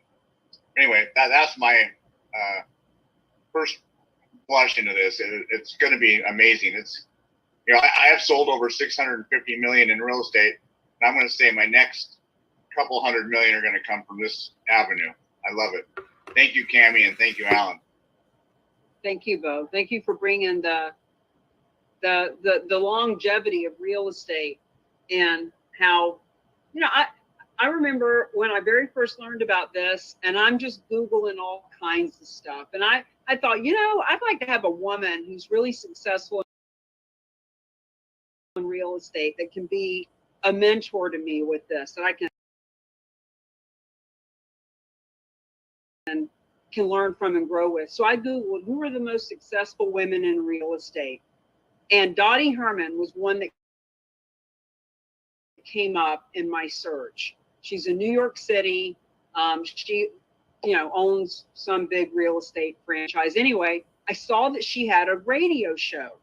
As a matter of fact, Alan, remind me of this. I need to get back on her radio show. 10 a.m. on Saturdays, this woman does a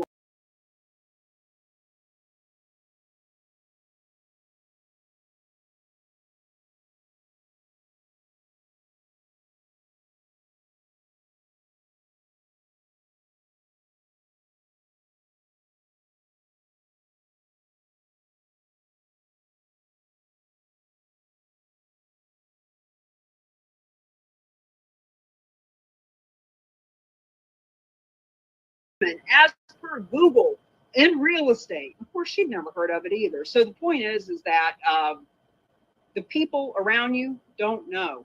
You have the advantage.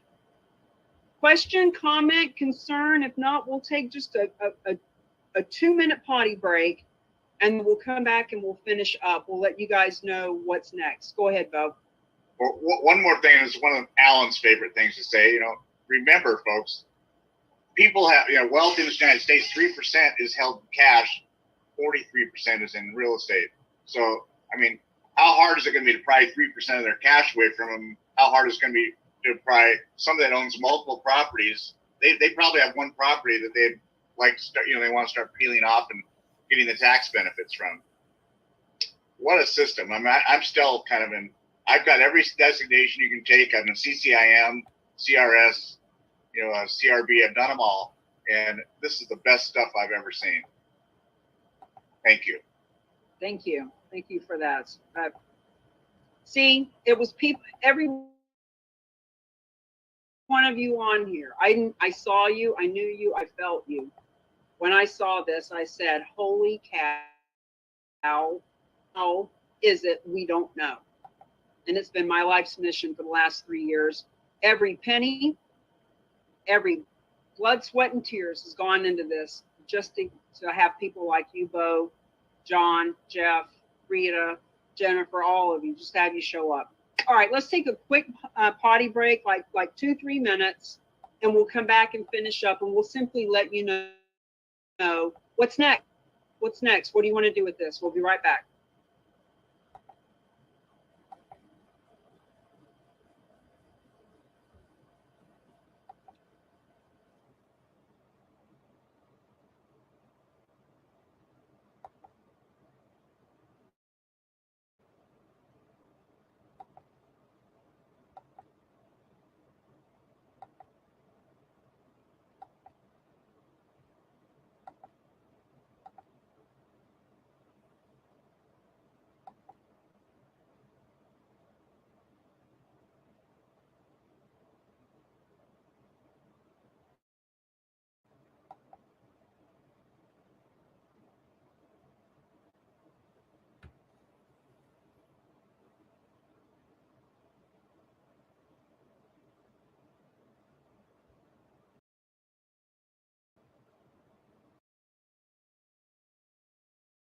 different trainings.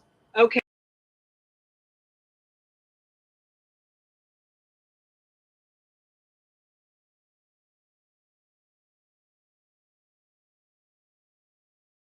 There are so many campaigns around that would help any realtor, any nonprofit. Where to find property donors. Who are the whales that you want to know? How do you create and do these presentations? Maybe not this one, maybe not this big one, but we've got these 101 presentations, and some people like Sam Silver and Michael and Barbara and different people in our group want to be in front of the camera. We'll teach you how to do the presentations. We'll teach you about the top 10 questions and how to answer them. We'll help you understand the difference between a warm introduction and a cold referral. If you are in real estate, or if you're in network marketing, or if you are a nonprofit looking for volunteers, how you can leverage this to recruit, champion resources, you've got access to the signs that I've been showing you, the background. We've made a partnership with Oakley Signs. You can get in there and get some signs made yourself, the different postcards, the social media, etc. that we have. The 7 P's from purpose to payoff. If we had enough time, I would have Alan come on and give you a testimonial about how this has made such a difference in his life. But this is a process that we go through to help you understand what is next for you. Because what's next for you is not the same as what's next for any of the other 20 people that have been in this presentation. Everybody wants and needs something different as their payoff, and we go through all of that. This is a course that I was teaching and selling about a year and a half ago. Sold it all day long for $500-600, but it's a bonus to be a part of the champion package. And the fact is, this is $97 a month. Now, you have to be a specialist first. If you're not a specialist and you're not certified and you're not on the map, then you can't be a champion. But this is just a simple upgrade. It's $97 a month, no contract, cancel anytime. What we really, actually, let me, I want to share screen and show you what all comes with this. So I just want to show you the different logos and the things that you can use in your marketing. This is our I am a real agent of change declaration. We've got a really great video about that. But this is some of the signs that have been created. We have just a ton of social media posts that you can use. If I were to stay on this for a few minutes, you'll see some of the stuff that we've posted in social media over the last couple of years. We have a press release. You'll want to get interviewed maybe by me as part of a champion. When you are interviewed, you can, let me just pass through some of these.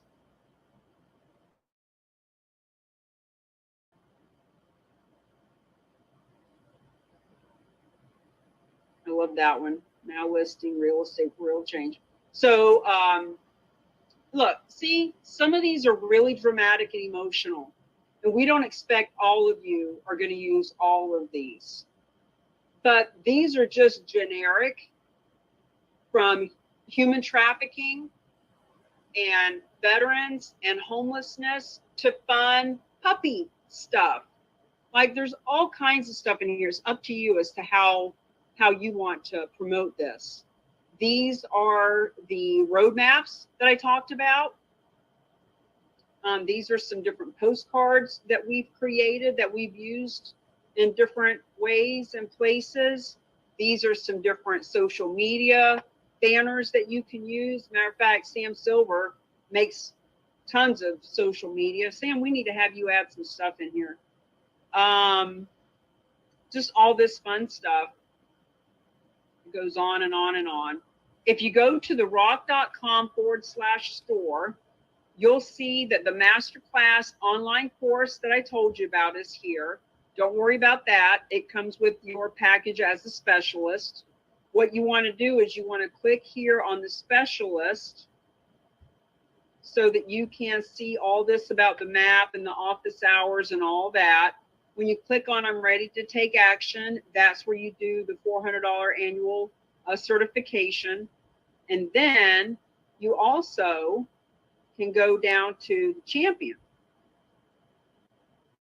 So the champion upgrade is right here, and it gives you more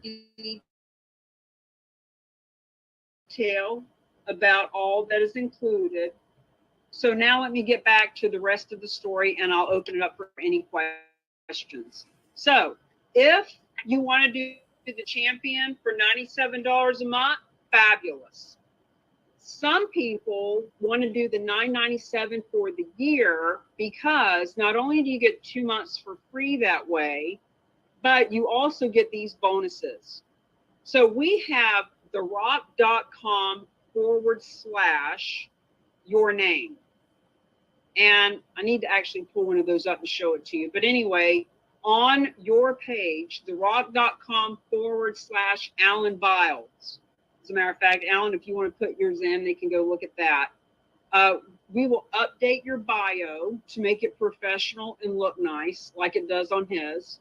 You get 2 versions of the roadmap that are personalized with your information on it. These are free bonuses if you want to do the yearly membership.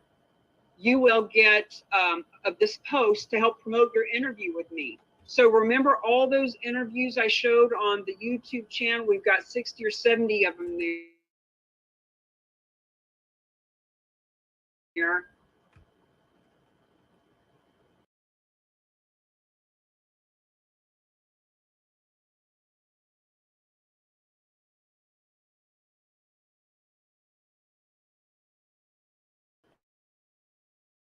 When you do your interview with me, the team will make some promotional pieces for you.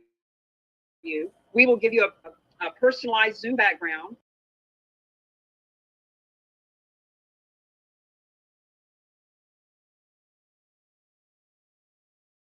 So for example, these are some of the different backgrounds, kind of like the one you see behind me. We'll personalize that for you for free as well.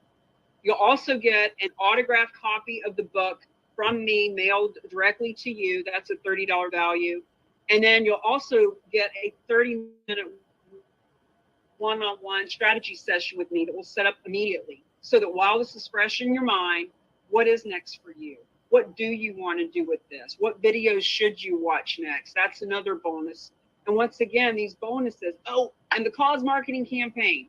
So Alan mentioned earlier all this stuff that I've been doing for years and years before I even learned about charitable gifting of real estate. The cause marketing campaigns were how I taught people how to be seen in the public as being socially responsible, how to communicate with people with intention. Used to help them pick out what kind of cause do they want to be a part of, what kind of event. Remember, this was back when we were doing fundraisers and bra drives and coat drives and food drives. We've done all that stuff. That's why we know charitable gifting of real estate is a lot easier comparatively. So this is just a program that I want to throw in as a fun bonus, because this is information that will help you with scripting, with talking to people, with reaching out, with understanding what we're doing here. So all those bonuses are part of the $9.97 full year champion package subscription.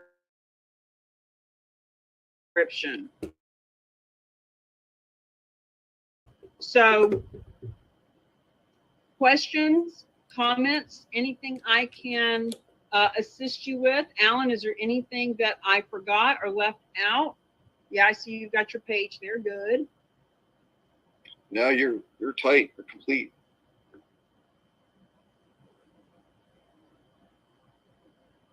Question. Yes, ma'am. Can you go over, you said in order to do the 97, like if you want to do the $97 per month, you have to be certified. So go ahead. The first step is to be a charitable real estate specialist. Okay. You've taken the class, So what you do is you take a test to become certified. We put you on that map so that people, especially as the nonprofit, here's what we need, nonprofits. We need nonprofits that understand this, that want to partner with realtors and financial advisors around the country so that you can partner together and find more donors together. So we put you up on the map. You can start coming and meeting with Realty Gift Fund 3 times a month, and you'll get some basic marketing pieces as a specialist. That's the preliminary. That's the first thing to do. If you want to upgrade and now be part of the trainings, I need to actually add another slide. We have live trainings with Alan and I on Tuesdays. We have live strategy on Thursday nights at 6 p.m. Eastern. All those topics and training modules and marketing pieces that we shared, all of that is part of the Champion upgrade for $97 a month or $997 for the year. And if you do the upgrade to the $997, of course, that's 2 months for free, but then you get all that other customized stuff for free, your own landing page, your own roadmap, your own Zoom background, etc. But the answer is yes. Rita, first you get certified as a charitable real estate specialist, and then once you're certified, then you upgrade to a champion for either $997 or the $97 a month. But the certification is the 400. Yes, ma'am. Okay. All right. Sure. And we want to talk to you, Rita, about, because we're here local with you, we'd really like to roll up our sleeves and, help you physically get in front of people. Everybody else we kind of have to do Zoom with at the moment, but we're happy to, get together with you at the church, with the boys, whatever we can do to help. Okay, good. Looking forward to that. I have a random question. Sure. Is RAOC a nonprofit or not? Great question. So actually, Alan, if you can put into chat therock.com/FAQS. And I'm sharing this, Jennifer, because on this landing page are the top 13 most questions that we receive. And right under those questions, there's an interview between me and Bruce about who is Realty Gift Fund and who are the Real Exchange and how are we different and why are we working together. So realtygiftfund.org is the 501c3. They are the nonprofit.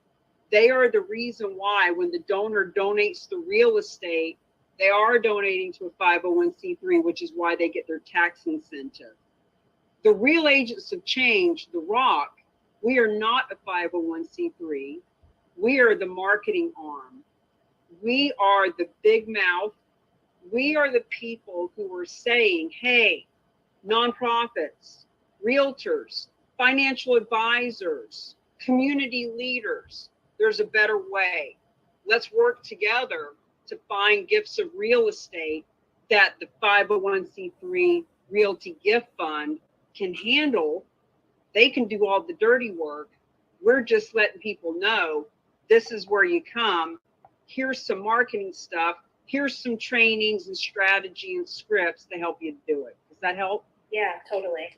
Yeah, we're a for-profit organization that is educating and certifying real estate agents, financial planners, anybody who wants to get certified. Now, the nonprofit, in a way, this is good, is that their mission, they're specifically restricted to their mission of converting real estate into cash, grants for other nonprofits, which is good because they're so good at what they do, but that's all they can do. So for them, what we do is we help funnel, or we're like a net. We're the net. We're bringing people to them, and then they do the work that they do specifically. What a great marriage! I love it. Yeah, and that interview between Bruce and I really helps to clarify that more. And there's also a video on there of Dr. James and myself having an interview, and the report that he and his team did that proved that nonprofits who benefit from non-cash assets grow at 6 times the rate. That happens to be on that link too, just as a side note. I have another question. Sure. So I looked on the map. So Bo and I are in the same town. Frank, I saw a couple other people. Do you guys recommend like getting together with the people in your town that are part of the Rock and collaborating, or? Well, absolutely. You know, it's just like anything else. You want to have synergy. You want to have friends that can come together. You guys could get together and do like what we're going to do with Rita here.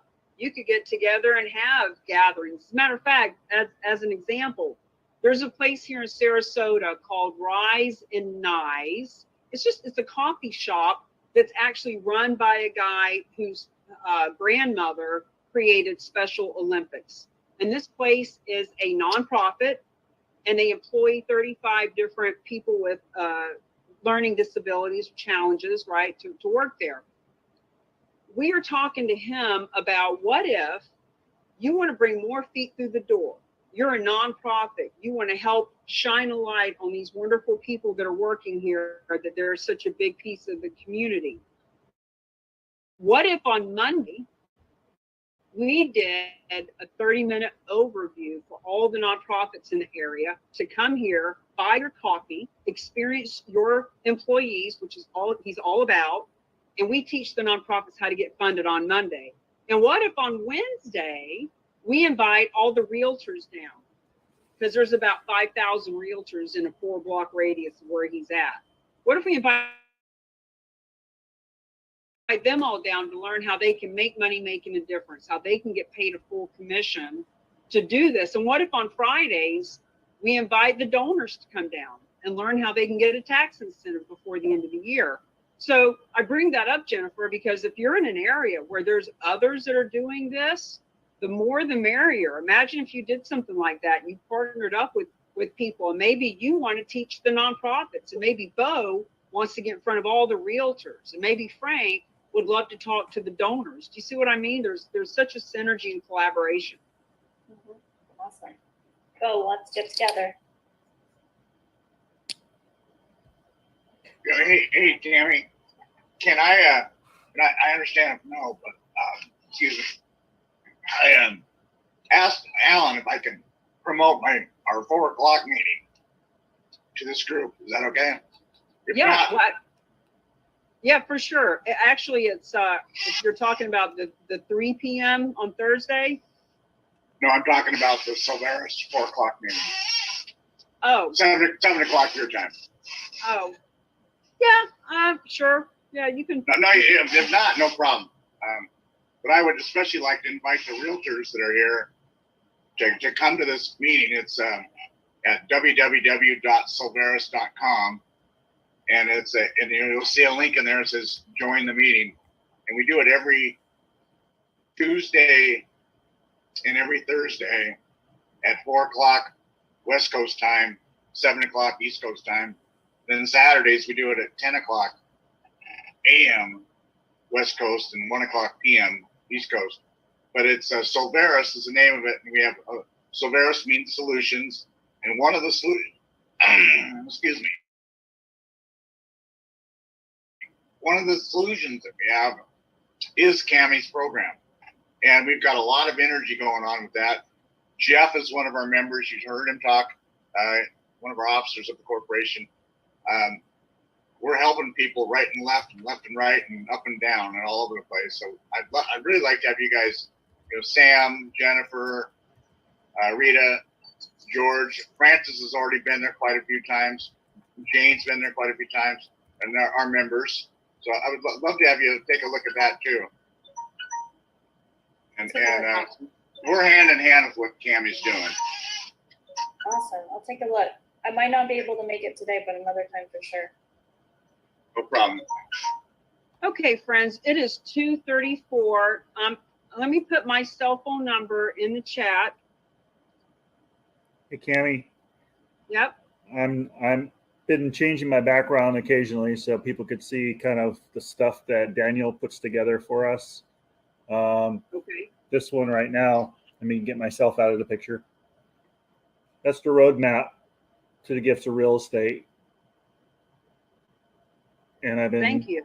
posting that one on looks really Instagram. cool. I haven't seen it with the key on it quite like that. We call that the key of peace, by the way.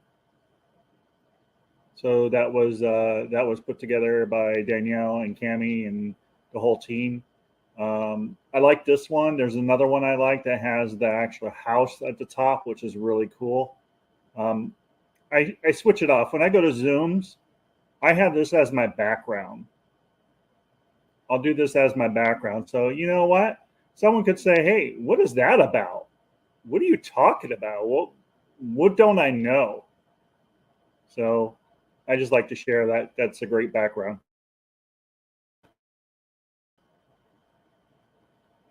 We love you, Sam. Thank you so much for chiming in. If there's any final question, I want to respect your time. I know we've been here for a long time, but you've got my cell number. A lot of the times people want to send me a message and chat offline. They've got their own personal question about how this works, and we're happy to help. So last call.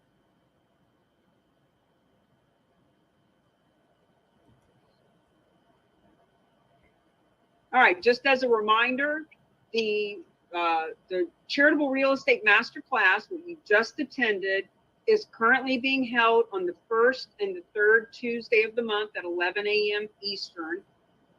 Who is that person or people that you've already thought, oh my God, so-and-so needed to hear this? So-and-so needs funding. So-and-so is a great realtor across the country.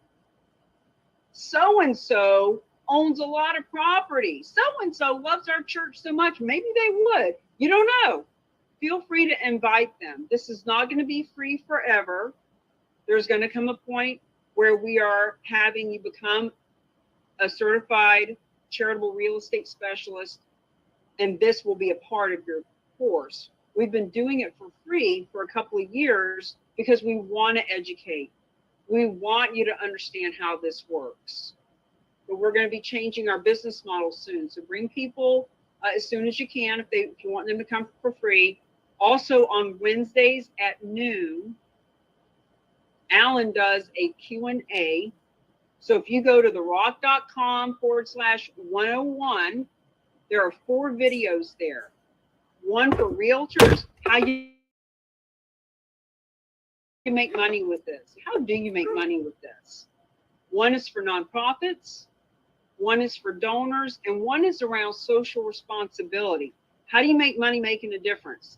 therock.com/101 that Alan just put on the chat. At that link, there is also a place to register to come to the Q&A, so you can get the link for it.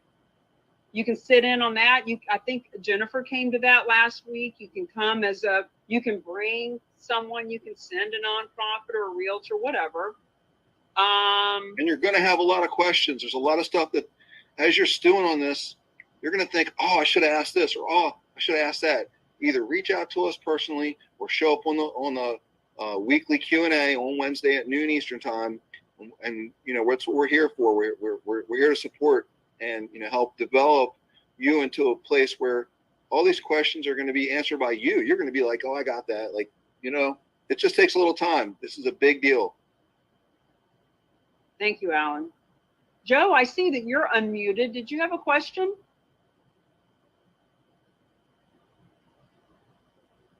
Oh, I can't hear you. I'm sorry. He's muted. Yeah, it doesn't show that he's muted. Now he's unmuted. There we go. Try again, Joe. Oh, okay. Yeah, I mean, I'm just listening. This is the first time this is the first time I'm just listening. I think it's very interesting.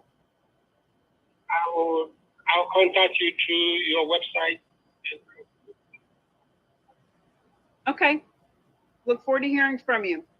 Okay, friends, we'll see you on the next episode, whatever that looks like. And if you're already a member of the Real Agents of Change and you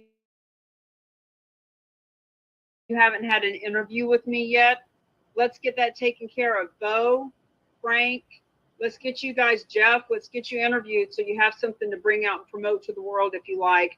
Reach out to me personally. Kimberly, we need to